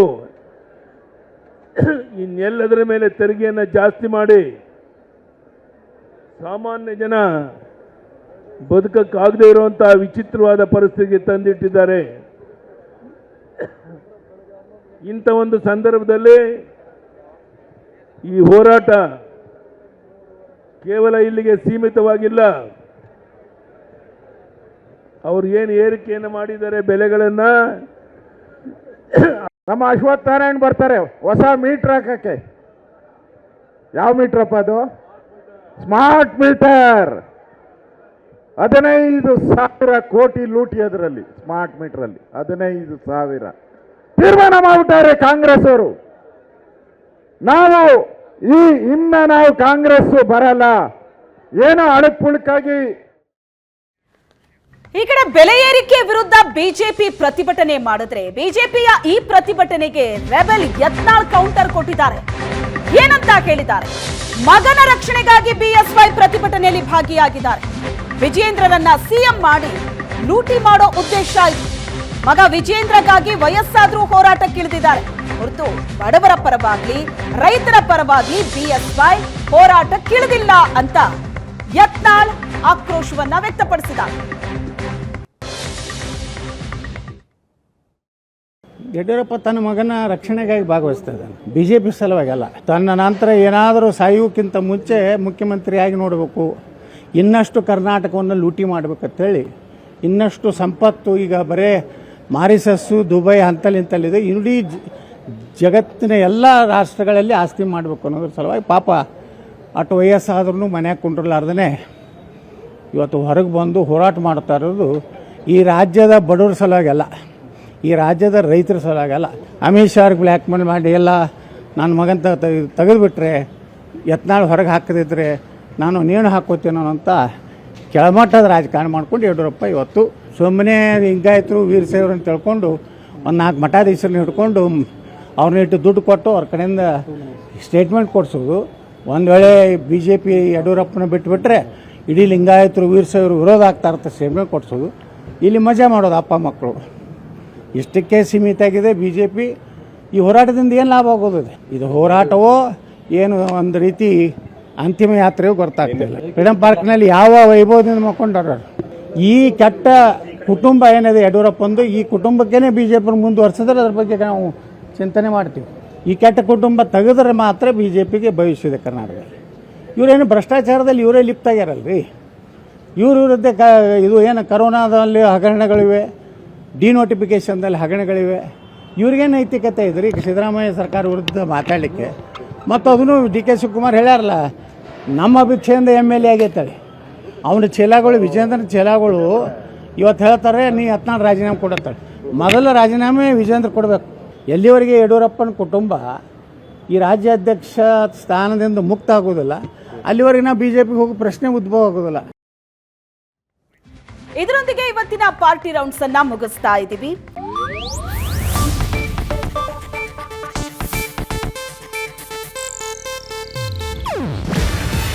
ಇದು ಏಷ್ಯಾನೆಟ್ ನ್ಯೂಸ್ ನೆಟ್ವರ್ಕ್ ಪ್ರಸ್ತುತಿ. ನೀವು ನೋಡ್ತಿದ್ದೀರಾ ಏಷ್ಯಾನೆಟ್ ಸುವರ್ಣ ನ್ಯೂಸ್.